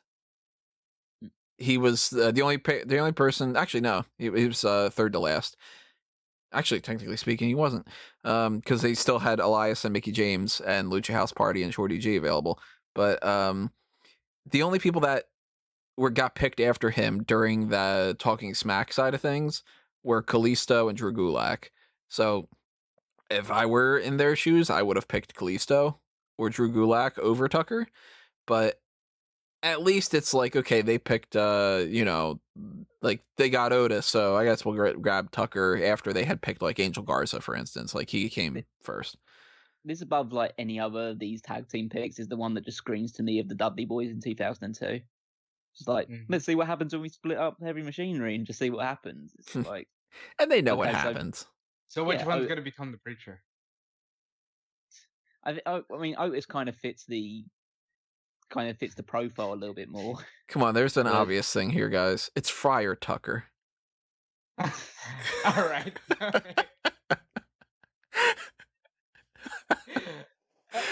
Start us off. That's it. I might not get any better than that throughout this podcast, but if you enjoy those types of things and you want to make me make some t-shirts out of that or something like that, check out the merchandise shops on TeePublic and Redbubble. They are there for Smark a Moment, A Mango Tees, and Fanboys Anonymous. So if you want a Friar Tucker shirt, I might do it at some point. I don't know. Yeah, Heavy Machinery splits up because you can't have tag teams. If you have tag teams, they can't be single stars because you can't push them like that because then you lose your focus. And we all know that the creative team, they can't focus on more than one or two things at the same time. You know, there's only like 50 writers and they only have an entire week to do everything. And they only have the option of like having kind of blank weeks. Because really, if you think about it, I mean, you write a lot of these things as those two keep feuding. And that's really what you write. So it's not like you have to actively write like a full 40-minute, 50, 60 minutes or whatever long episode of a TV show and no like dialogue and whatever. You pretty much go like, all right, Garza fights Montez Ford. There goes 20 minutes. That kind of thing. So SmackDown gets Otis. And Tucker eventually switches over, and in the meantime, we were supposed to have gotten the whole situation with The Miz and Otis and Tucker and John Morrison and Court and Money in the Bank. And they said, well, you know what? That's on hold. And then they split the people up. So now Otis is on SmackDown and everybody else that's a part of this is on Raw. Mandy Rose, Miz, Morrison, and Tucker. So either Otis goes over to Raw and they do this court thing, or everybody other than Otis goes over to SmackDown to do this court thing, or they wrote an idea knowing that they had the draft coming up and that they wouldn't be able to do it, and then decided to drop it, but didn't even drop it. They said, we'll hold off on it, when they could have just said, well, you know what? The case has been thrown out. Come on, guys. I'm looking forward to February when they just decide to have the court date and the Miz can be the Money in the Bank holder. It's just that, like, that type of stuff is just like you had somebody hand a paper and said anything. They could have said it just wasn't the thing. And instead you said, we're going to hold off on this. And then they're probably just not going to do it. It's like all you had to do is change those words to, the courts looked at this and they decided to throw the case out and you don't have to worry about it. And then it's fine. They threw out the briefcase? Do that too. He's not going to win. Well, that's the thing that could potentially, like, if they do want to take some sort of storyline aspect of this, they could try and do a storyline thing where they do this court case, and then as maybe like a negotiation or mediation session, where Otis basically says, "I will trade the Miz my Money in the Bank briefcase to get Tucker back on SmackDown." I'd like that if they did that. I'm good with it. Yep, do it. But he's got to say it, like Otis. He's got to be like, I need Tucker. And so he can't be just like, actually even better because they do this kind of humor all the time for him to just be like, go into court. He's got like some little bow tie that's like hanging on to his neck. And he's just sort of like, yep. When they say, do you say the, swear to tell the whole truth and nothing but the truth to help you got? Yep. That kind of thing. Oh yeah. Yeah, I'm coming to tell the truth, like that kind of thing or whatever. And then he just goes, According to this litigation section of this, paragraph A of statute, whatever, I would like to enforce my right to institute this, and then bring the tag team division back or something like that. So I will hereby hand over the contract that states right here for the Money in the Bank that I will, whatever, and thank you very much. And then because it's WWE, the next time they have a tag team match, Heavy Machinery Tucker will turn on Otis, and then they'll start a feud with each other. Totally. Yeah. Tucker, I'm sad. He just goes back to talking like that. Yeah, I mean, you toss Otis and Tucker onto separate brands, and it's like, oh, I wonder what's going to happen. We all know what's going to happen. It's the same thing that happens literally every single time. There's almost no examples other than this. Tucker is going to have maybe 2 matches where he's going to beat somebody on Raw, maybe if we're lucky. And then he's going to go to main event. He's going to lose. And the only times he's not going to lose on main event is when he's losing on Raw. He is going over to Raw to be a jobber. Hold on. Let's talk about the ass backwards nature of WWE for a second. You get Otis over with a Christmas ham. Basically, yeah. That parlays itself into like a 4-month storyline with Mandy Rose, Sonya Deville, Dolph Ziggler, all these parties. And then you do great things with Mandy and Sonya afterwards. And you think enough to go, well, this Otis character is really over. Let's give him the briefcase.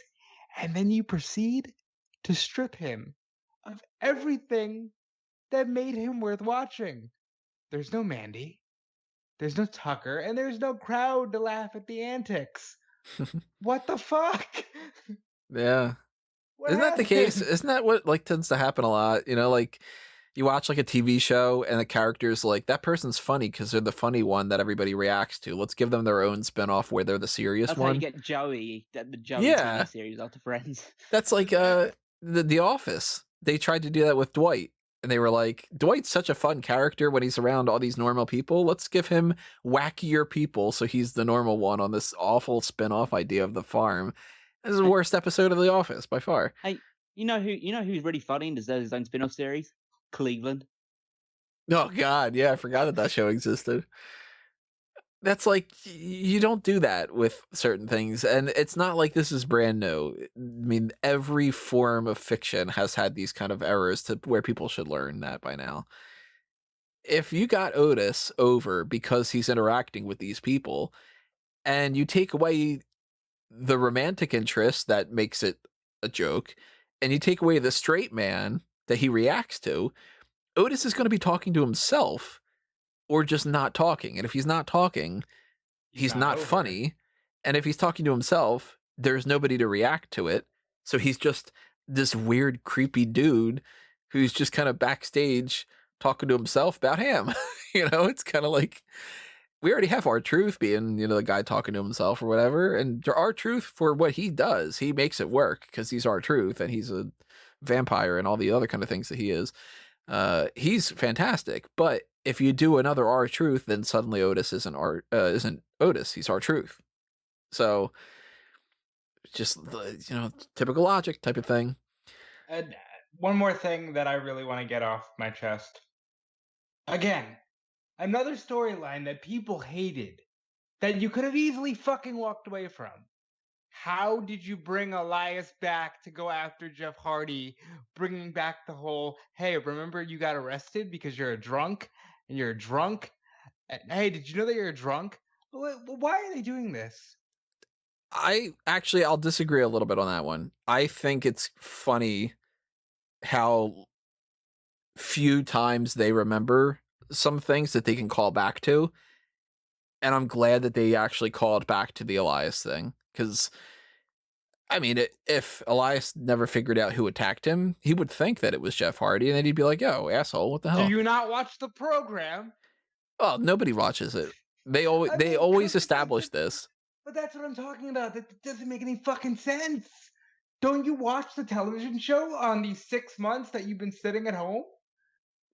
They always establish that people, when they are home from an injury, they watch the show and they change their philosophy. They also don't watch the show if they could have learned anything from it. And if you are backstage, you watch the show with your head tilted to the side. So if you do, if not, you're just the type of thing where it's like, oh, wow, they didn't see that, like, what Otis with the ham, like, he didn't notice that, and Dolph Ziggler didn't stand out and, smash the brownies or whatever it was, the cake or something. I forget exactly what it was. It's a fruit cake. Yeah. Ugh, gross. Quick aside, I loved that segment on the AEW last week where the Young Bucks are watching something on a TV screen. They're basically just looking all the way over their shoulder to try and just like mock how WWE does that approach. I also like how AEW, when they're doing the MJF and Jericho stuff, said, hey, I know you called me a loser because I watched the fucking show. Watch the show. Right. And then they cover it up and they go, no, I was calling somebody else a loser. Then you go, all right, well, I don't believe that, but we're going to just move on. And, because we're dicks. Like, makes so much more sense. Yeah, AEW is not perfect, but this is like, in terms of sense wise, like it's leaps and bounds above this right now. AEW has it's plenty of flaws with things, they've had some awful ideas like the Nightmare Collective. They book some people in feuds that don't make a whole lot of sense. They drag some things out, whatever. But at least when it comes to like basic human interactions, they understand that, it's kind of like, oh, these guys are friends. So maybe the one guy's gonna help out the other guy instead of just being backstage and being like, it's a shame that you got beaten down by 6 people and I'm not supposed to interfere in this segment or something, like no, people would come out. Like, the Young Bucks, how many times have they come out and try to help out Cody in something that they're not at all related to, just because it's like, hey, well, Cody's kind of our friend and we don't want him to get like beaten to death, kind of. Also, we're running the show, so we're paying attention to it, But, I want to say something good about this draft, but it's not coming to me because as Tony mentioned earlier, there is something good on the Raw side of things, which is that they did establish a new pool of people that Drew McIntyre can feud with, which is probably the one really good thing that's happened out of this. Yeah, it's a damn shame he's going to lose that belt in 11 nights. I still want to put a pin in the McIntyre discussion because that is one of the most positive ones I can talk about. There are positives on Raw. Let's talk about another shit thing, Retribution. Actually, before we get into that, let's talk about Lucha House Party. Because who cares about Lucha House Party? Kalisto. This is one of the best things they've done. Kalisto goes to SmackDown, and then, oh my god, this dog is barking so much. I'm sorry, everybody. They decide on the watch along beforehand to interview Lucha House Party, and during the interview, Matt Kemp's like, "Oh, I just got a trade," coincidentally, that type of thing.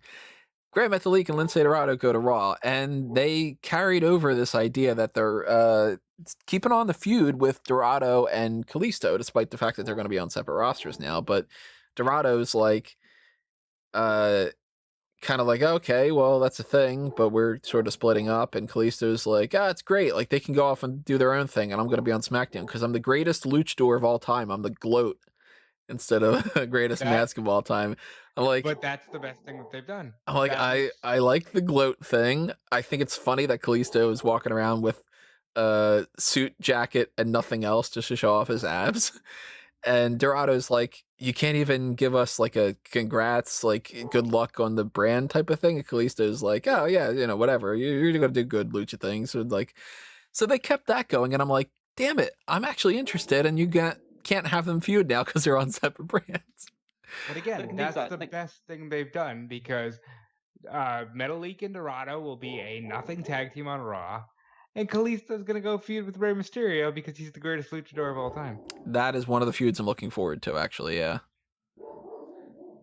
So that is how they ended the first block of the draft, which ended 10 minutes before the next one started.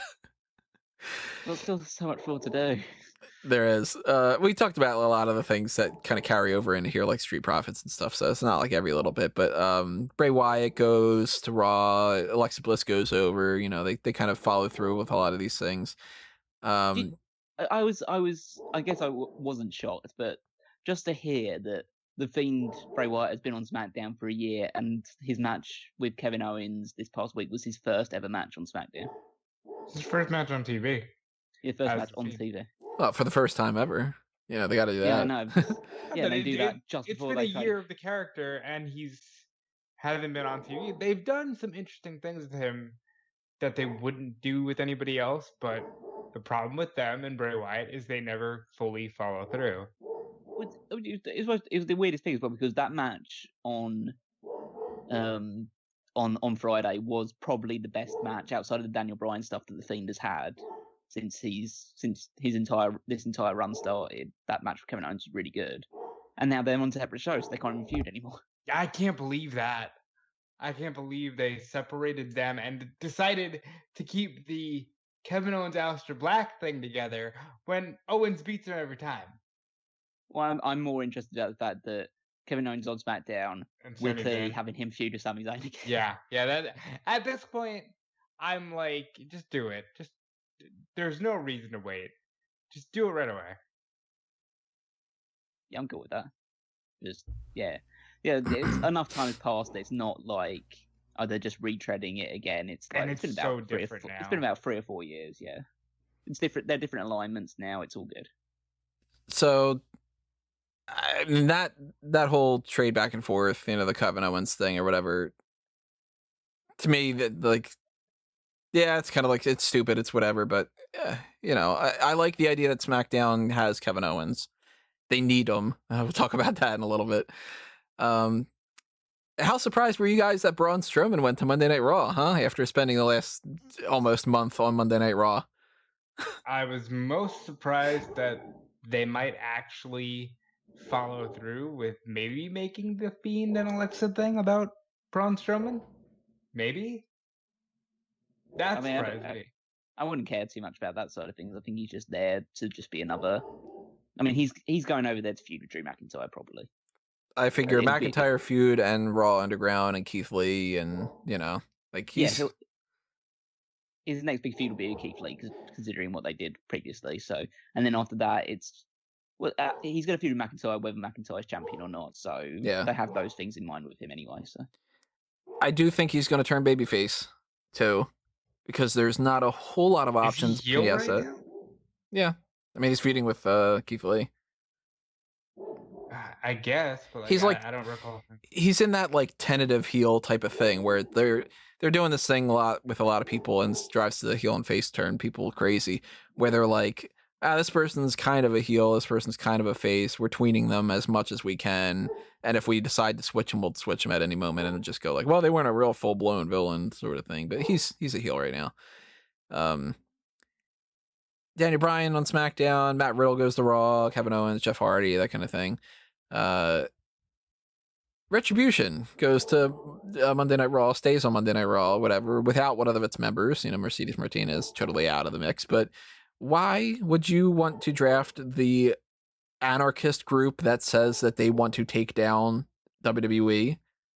I mean, why would WWE sign them to contracts? First off, they never signed them to contracts beyond that point because they were already signed to NXT contracts, but we're not supposed to pay attention to that. But you quote unquote signed them to these extra contracts. Why would you ever want to draft those people knowing that what they do is they attack people ringside and they make things worse? Well, if I'm a USA executive, hey, this is getting a lot of hits on YouTube. And hey, it's more bodies. They clearly established early in the night that they like to get, you know, multiple names. Perfect. Except for Big E. Except for Big E, but you know, maybe there's a reason for that. They're like, we can't draft Big E. It's too crazy for us to have all 3 members of the New Day. But can we bring on the chaotic Antifa thing? Yeah, I mean, it makes no logical sense. But then again, like as far as non-logical things go, then you feel like you have to draft Retribution because they're technically signed to your roster. So one side has to get them or another. Maybe SmackDown are just still they were going to always avoid them because the last time they were on SmackDown they took a chainsaw to the entire place. So maybe that's true. Yeah. They had to go to Raw in the end. At that point in the draft, though, I was thinking to myself, it would have made sense for Retribution to be the last pick. And then they could have said, like, you see, this is what we're complaining about. You didn't even draft us and whatever. Like, but it could have been like, fuck, we don't want to draft Retribution. but we have to because we're the last ones that have to pick, and we have to pick them. And now they're going to cause chaos, and now they're really going to cause chaos because we didn't pick them. We thought the other one was going to grab them, so now they're even more mad at us. That would have made sense, but instead it's like, oh, they're at a point where we need to make sure that people know that they're a thing, so we got to pick them before, Lacey Evans or whatever. I think that we have learned throughout this pandemic and with this Adam Pearce stuff that they need general managers sometimes to make sense out of shit. I don't want to see it turn into, the heel GM stuff, but like, you need on-screen authority people. You do. They just don't need to be villains. You just need to do it without having them be maniacal villains. Yeah, I mean, Adam Pearce is filling that role because they need somebody to fill that role, and it's like, you don't need to be making them the big stories. And if you just have another guy like Jamie Noble do it for SmackDown, you could just have them make the picks, and then that's it. And then you don't have to try to say, well, if it's really Fox executives, why are they doing this, and that? There's very logical ways around these petty mistakes. I mean, Adam Pearce was the one that said, why don't you trade the SmackDown and Raw tag titles? Like, he was the one that oversaw it. And I don't know who oversees this thing other than Vince McMahon, but Lars Sullivan goes over to SmackDown, and should we save that? Really need to say. Should we save that discussion for the hot tags? Maybe we should. We'll Callum, save that. I mean, do you want to add anything to that conversation, Callum? Well, in terms of just the stuff that's going around, I mean, realistically, it's what I've been saying beforehand. It's just that if it was anybody else, he probably would be in severe hot water right now. But when you look the way that he does, and he's the size that he is, then you're always going to have the big man's support until there's a point where you just can't have the big man's support anymore. And so I think a lot of what's going on with Lars Sullivan right now, good and bad, boils down to, well, when you look the way that he does, well, yeah, yeah. I mean, that's basically all it comes down to. It's just a case of he is somebody that they think can be a huge monster heel guy to take on, presumably in a year and a half's time, a babyface Roman Reigns.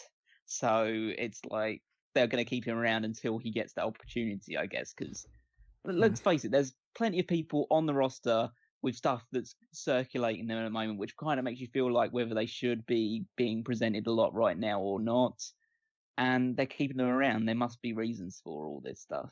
I think that as far as Lars is concerned, they made the decision that whatever is going on, it isn't big enough to continue halting with this person that you've invested in. And one day, maybe a year or two from now, when he can have a match with somebody like John Cena, who can say whatever he wants, it'll get brought up on TV and it'll be for laughs, and then we'll move on, like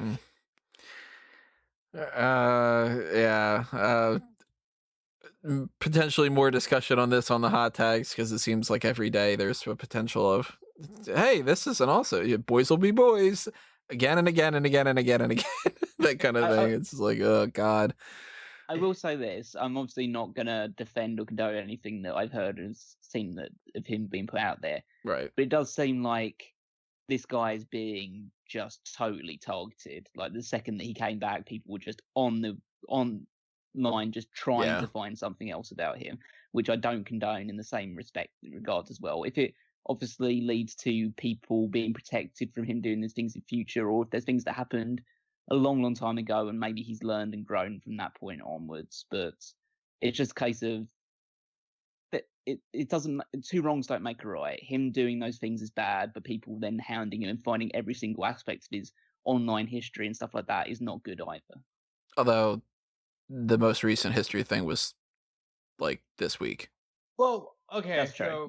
So I mean, there was that, but then they followed it up with, hey, look at this thing from 8 years ago. And this is I mean, like Callum said, two wrongs don't make a right. Cancel culture is very, very toxic in a lot of ways, and it's self-defeating because it's let's bully the bullies kind of a thing. But just like this is professional wrestling we're talking about here. I mean, it's not like, especially for people in today's roster who seem a bit more calm and stuff like that. But if you go back 20 years or whatever, and you just basically search every single wrestler, if Twitter or any of these platforms was around back in the early 2000s or the 1990s or whatever, then every single wrestler probably would have been caught doing something.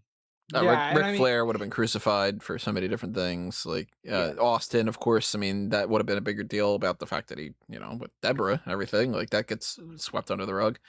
Yeah. It's just that there are enemies on a lot of different fronts when it comes to something like the Lars Sullivan thing, and one of the biggest ones of the whole thing is Lars Sullivan himself. Obviously, he dug himself, the grave multiple times, and people are very quick to put him in there, and some of it's justified and some of it's maybe going a little overboard. But there's one very important man that keeps digging him out of it constantly. So and until that proves to not be the case, then he's pretty secure, I think. I will still bring up Lars Sullivan again, though, when we talk about the disparity between Roman Reigns and Drew McIntyre, though, because I still think that Lars Sullivan going to SmackDown makes no sense for just the creative purposes. Even if I take out the backstage stuff, still is a bad move, I think. Are we kind of getting to that point? Is there really any other big stories out of everything else outside of it? I'm looking through. I mean, there's most of the other ones that are left are pretty self-explanatory. Apollo Crews goes over to SmackDown. They switch the whole thing with Ricochet, whatever. Dabba-Kato's still on Raw.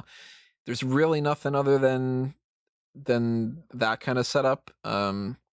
So we talked the women's division and how that's not even by any means. We talked the tag team division about how there's only 3 tag teams in SmackDown right now, and Raw doesn't have a whole lot of tag teams because they split everything up, But, man, Raw is so much healthier for the singles men's division, and it's embarrassing how big of a disparity it is. Drew McIntyre alone, if he stays champion, and if nobody changes between heel and face, so just exactly how the roster is right now, he's got his thing going on with Randy Orton. That's got to end at Hell in a Cell one way or another. But he has, if nobody moves up on the card or turns face or whatever, at least a month or maybe 2 that you can get out of Braun Strowman. At least a month or 2 that you can get out of Bray Wyatt. Assuming you build up the guy, Dabba-Kato is a big dude, so that makes sense that he could fight him. I don't expect that Elias is going to reach that level, but he's somebody he can just fight, the couple weeks in the middle of nothing or whatever. You've got everybody on Retribution, like Mustafa Ali being somebody who takes charge. Mace is a huge dude. Dominic Dijakovic, T-Bar is awesome. You've got The Miz and John Morrison. Now they're upper mid-carders, but they still, one of them's a former world champion. The other one has won world titles in other companies and everything. You've got Sheamus. So you've got... You haven't even mentioned AJ Styles. 7 people without even getting the AJ Styles, who I think he's potentially could fight at WrestleMania. Yeah. 8 people. Whereas Roman Reigns, if you look at his roster of, remember, trying to keep everybody where nobody changes heel and face, because I didn't change anybody heel over the course of the Raw side of things. Roman Reigns has Big E, who is only still just in the infancy of, can we see if he can get pushed as a single star? And he's looking to where he could win the Intercontinental title, but nobody's going to believe him winning the title from Roman Reigns. You got Daniel Bryan, the biggest potential person on the brand, but he's MIA. Dominic Mysterio, nobody's going to believe in that. Apollo Crews, nobody's going to believe him to fight him. The Jey Uso thing's already going on. Kevin Owens, reliable guy to be in this mix, so you could definitely put him in there. Otis, who's a total joke. Rey Mysterio, who's injured. And that's it. Well, your best options are Daniel Bryan, who's away, Rey Mysterio, who's away, Otis, who's a joke, and Kevin Owens. You got Kevin Owens. If you build Big E up enough, there's like a one-shot type of thing where he can fight and lose. And then you're already down to Dominic? My argument there would be nobody saw Jey Uso coming. Yeah, You but know, maybe we can make another star. that you haven't made a star in Jey Uso. You've made a stopgap because he's related to Roman Reigns. Mm-hmm. Nobody's coming out of this thinking that Jey Uso will one day potentially be a world champion. I've come out of it thinking he's a lot better at this than I thought he would be. You know, maybe there is an opportunity for more. It can't last forever. I've always known that Jey Uso is a good promo and he's a good hand. There's Yeah. no change to that thing. That doesn't change my opinion thing that he's a tag team guy. Yeah, I mean, And as soon as... he'll go back to being a tag team guy as soon as this is over. He might get like maybe a cursory run with the Intercontinental Championship, but that's basically what the ceiling is for him at this point in time. The idea that Tony is basically saying is pretty much true, is the fact that Daniel Bryan is your biggest babyface star on SmackDown, and he hasn't been on the show in months because of the COVID side of things. And no, it's actually more about paternity leave. But so he'll be back eventually. Yeah, a mixture of both probably. Kevin Owens is, like I says, totally reliable, but I still see him more at an Intercontinental title level these days than a World Championship level. And then you're left with Mysterio, who's good and reliable and a great baby face, but again, he's injured right now, and you can't rely on him forever because he's closing in on his 50s at this point. Dominic Mysterio is nowhere near ready for a main event level. He's not ready for an Intercontinental. No. And Apollo Crews has been United States champion, but he's definitely not. He's not any more over than he was prior to winning that. He won that title, got over for a couple of weeks, and then just went back into being the Apollo Crews we all know and didn't care about. Right. And eventually, I assume you're going to break up the Street Profits and maybe give Montez Ford a push, but it shouldn't be for a long while at this point. And then, yeah, you really are down to Otis cashing in the Money in the Bank and losing, hopefully, and then you're done pretty much. Like turn Rollins. They have to turn somebody babyface, but Rollins won't be here that much longer because he's going on paternity leave as well. Well, depending on how long his paternity leave would be. I mean, we could be looking at. I know this is blasphemy for those who want Rock, but we could be looking at Rollins Reigns WrestleMania. Well, I'm thinking at the moment you're looking at either Big E Reigns at WrestleMania if you build up Big E enough, or you're looking at Reigns against Brian. Well, there are three. Well, Brian is a potential one, but I was thinking more. It's either Big E, it's potentially Daniel Bryan. There was another name that's like Edge potentially if you want to go that route instead of the Randy Orton thing. If you want to put him on SmackDown just because they're bereft of baby faces, and then the other choice is Brock Lesnar. I do think that we're getting Brock Lesnar on SmackDown as a babyface to feud with Roman Reigns. I think that if there's WrestleMania in front of people, I do think that they've already cleared it with The Rock. If WrestleMania is in front of people, they're going to say, hey, Rock, we need you for this. Can you please, please, please help us out?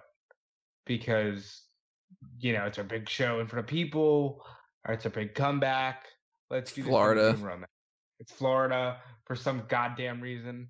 Well, we know the reason. Well, we know what the reason is, but if we're stuck in the Thunderdome, I think Rollins turns babyface. I think they go Brian. Well, I think that they're also going to do something where, I mean, obviously this won't lead to like a major push or anything like that, but it's quite kind of clear with the whole way the Rollins Murphy Mysterio thing is laid out that Murphy's going to go babyface. I assume he already just is.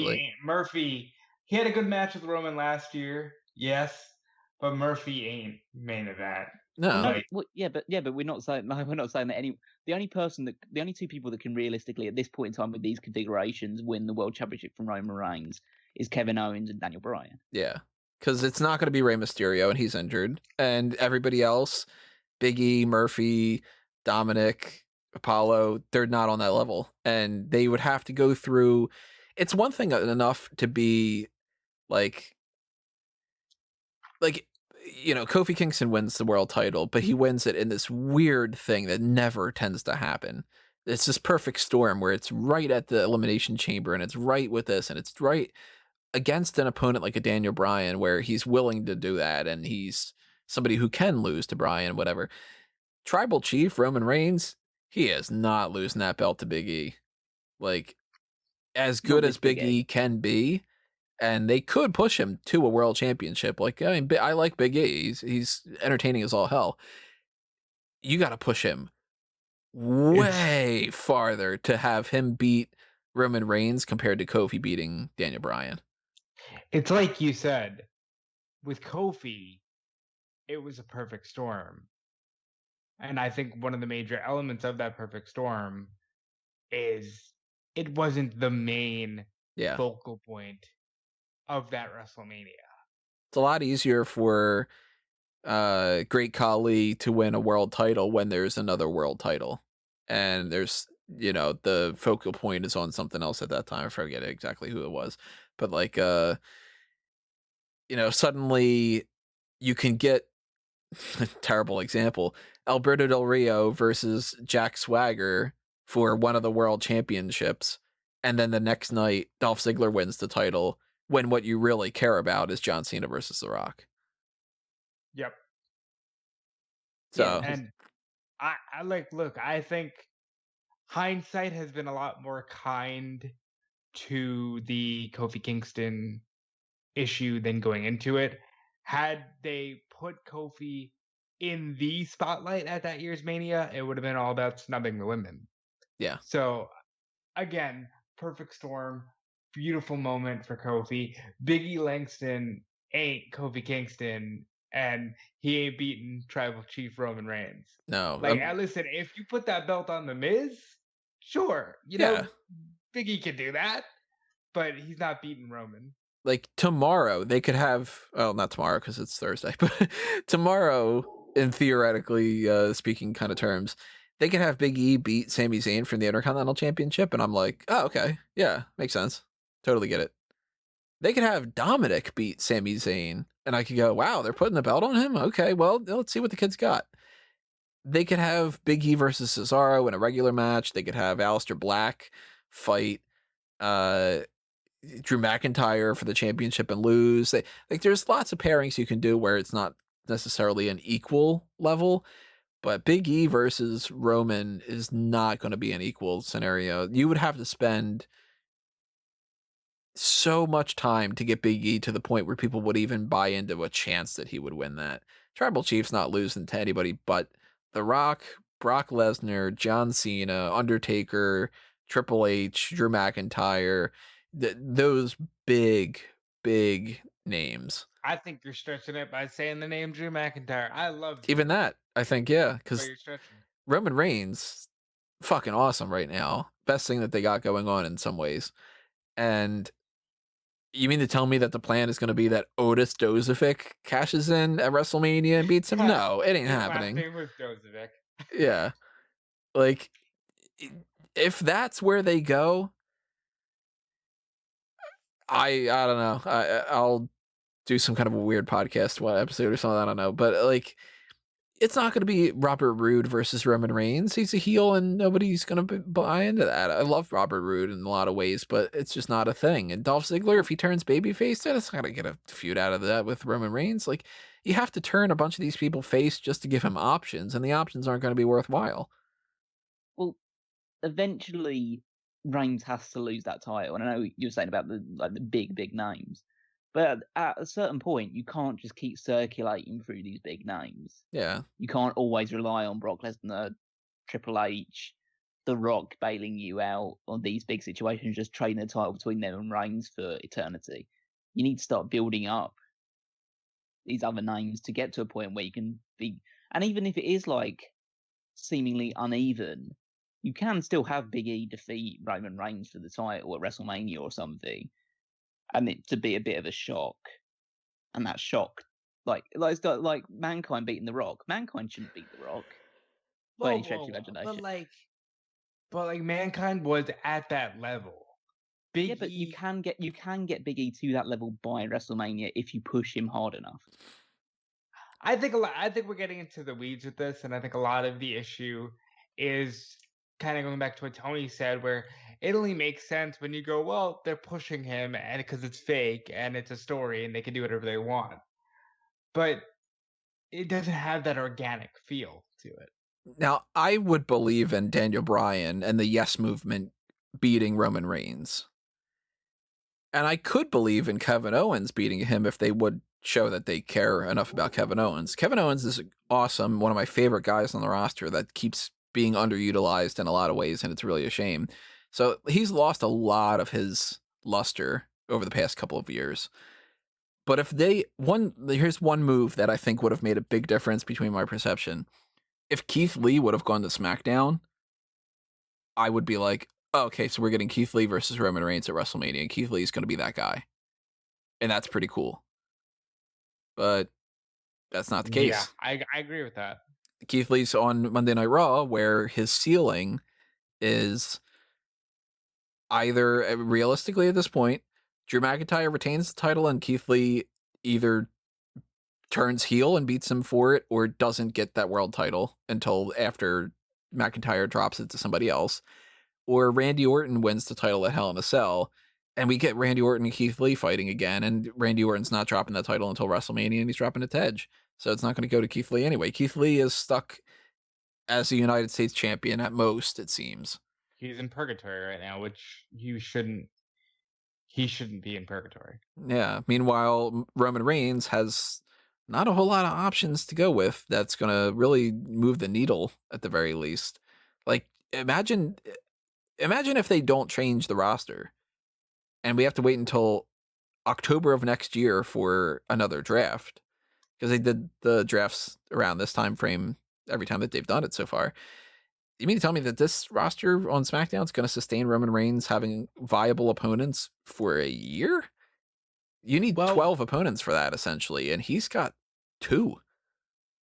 Well, I disagree with the fact that you need 12 opponents. You can survive with a good 4 or 5. Not without dragging things out and having... Yeah, but they do that anyway. As long as the story is good, you can drag it out.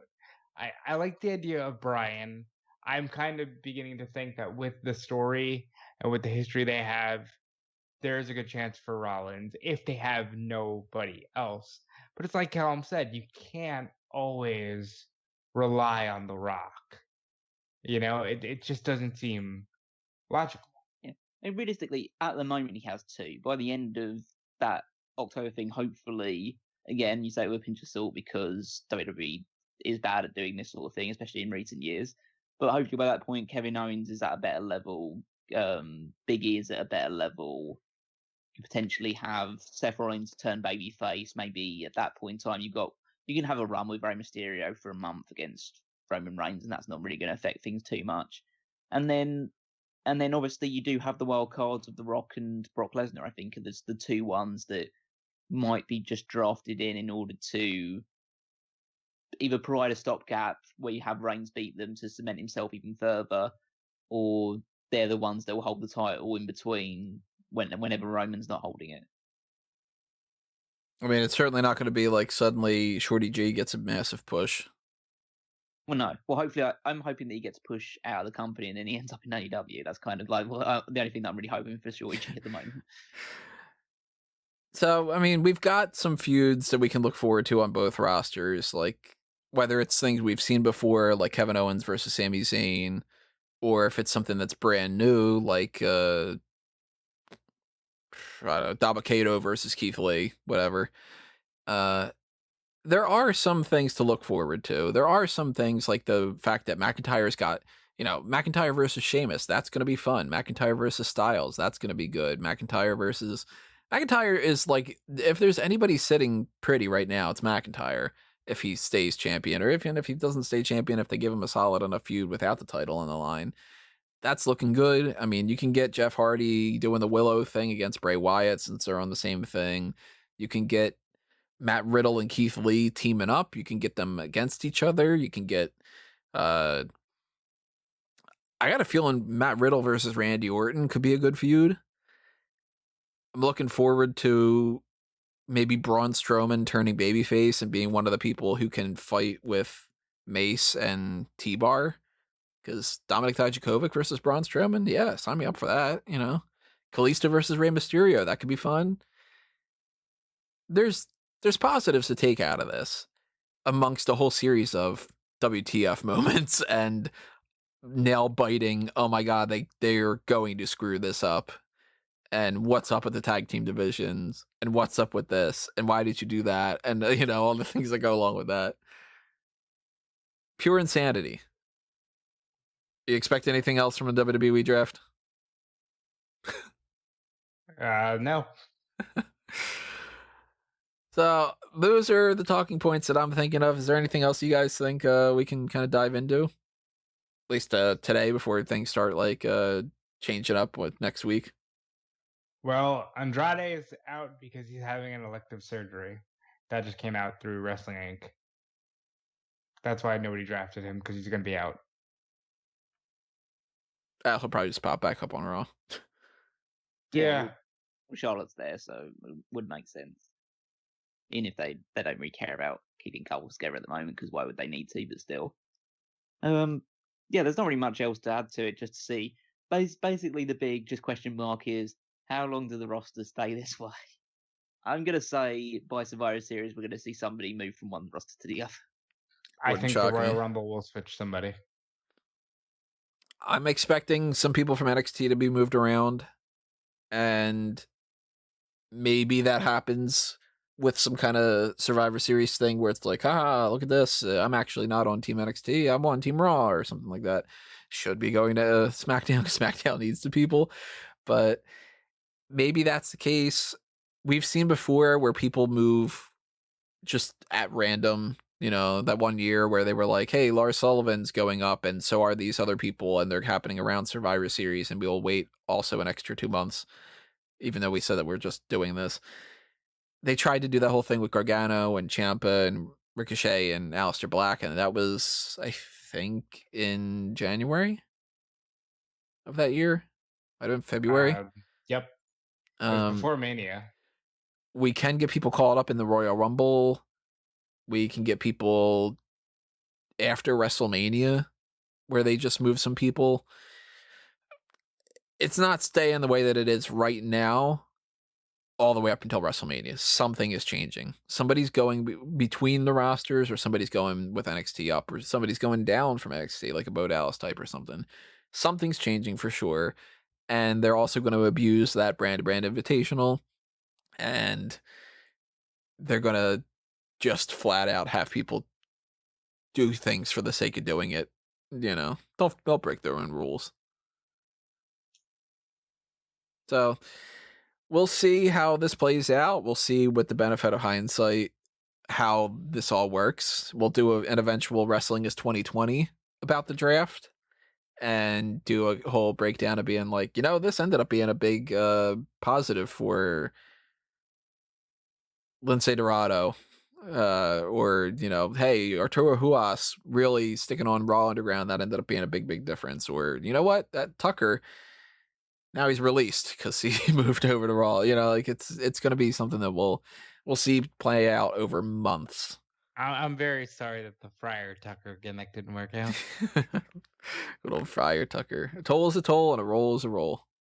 Oh, it's Little John. Never mind. That's not Friar Tucker.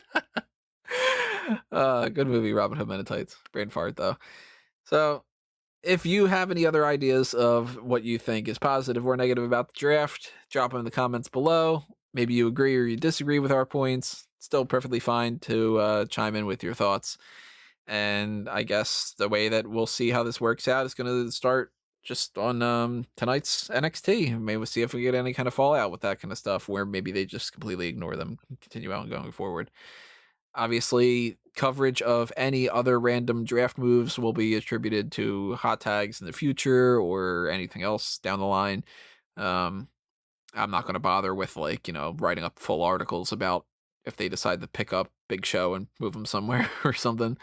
But you can go on the page on smark.com, find all the draft moves that are there already if you want to kind of do that for your own list purposes or anything. And if anybody's interested about the whole quarter 4 predictions of the heel and face turns and the new champions predictions and the future endeavors list, even the pay-per-view predictions coming up, all that stuff is stuff I'm going to take care of tomorrow on Thursday at some point, maybe even Friday or Saturday. Gotta wait until after the draft is settled to figure that kind of stuff out. But it is happening. I'll try to do a dark cast about it, try to get these guys on if we can record at some point. Champsgiving is coming up. We got to take care of that too. The first round, the qualifying round, is going to come up at some point, either this weekend or next weekend. I don't remember for sure if my calendar is one week or the other, but stay tuned for that. And stay tuned for everything else that's happening. Now, you're not only going to hear the hot tags coming up as the next part of this podcast side of things, but you're also going to hear the next episode of this Paul Heyman SmackDown podcast. So, what's the lineup for this week, Alan? Okay, so the lineup for this week is the go home show for not Unforgiven, No Mercy. That's the one. That's the October one. So No Mercy, which would feature the Brock Lesnar and Undertaker match inside Hell in a Cell. So we're gonna have like the final build up to that. So more involvement from Tracy. Great. More Tracy. More Al Wilson and Dawn Marie build up. The semi-finals of the WWE Tag Team Championship tournament, so at least there will be some good stuff to talk about in that regard. And yeah, that's kind of like the big highlights to look forward to on this episode of SmackDown. John Cena turning heel officially. So yeah, so a big moment on that one as well. So yeah, that'll be coming out on the feed on Saturday. And then for the $10 tier and above people on Patreon, the No Mercy review will be going out on the 20th of October. So you can check that one out as well as just like an extra bonus. If you are on that tier and above, then hopefully you enjoy that extra review as well. Other than that, you can check out all the articles on smarkatmoment.com, check out the power rankings, which is my contribution. Follow me on Twitter at Weekmeister14. Find out all the Fantasy League stuff, both on the website and on the Mega Maniacs. And yeah, that's it for me. Yeah, and if you want, you can follow me on Twitter at DudeFelice. Check out everything I'm doing over on WrestleZone. I'm writing news there Tuesday through Friday. I do their podcast Monday, Tuesday, and Thursday. I'm over on Fightful Friday, Saturday, Sunday, and I do the podcast every Wednesday night over on YouTube with Mr. Warren Hayes and Alex Pawlowski. And yeah, that's it for me. I'm always doing the wrestling stuff. But I'm holding Tony to this. Fanboys Anonymous, there is a Patreon for that. Same Darkcast, same all that stuff. I want to talk about Tobey Maguire being signed on for Spider-Man 3, and Tony and I are going to do that at some point. We got plenty of things that are on the back burner on Fanboys Anonymous that I want to do desperately. I just very quickly popped out the first of who knows how many I'll end up doing, when all things are said and done, of a brand new segment on there called Game Plan. So if you were like, Tony never talks about video games, I put in the effort to finish the list that I had of an article about what would a DC Ultimate Alliance game look like in my mind, as opposed to Marvel Ultimate Alliance. So if you're like, video game content, cool, go ahead and check that out. It's at fanboysanonymous.com. There's also the rant that I did about why is there not one word that means movies and TV shows. It's the thing. Amazing. Another discussion about which Batman character should be given the right to pull the trigger to kill the Joker. There's, movie review stuff is still on the hold because movies just don't exist in 2020 apparently. God, it's awful.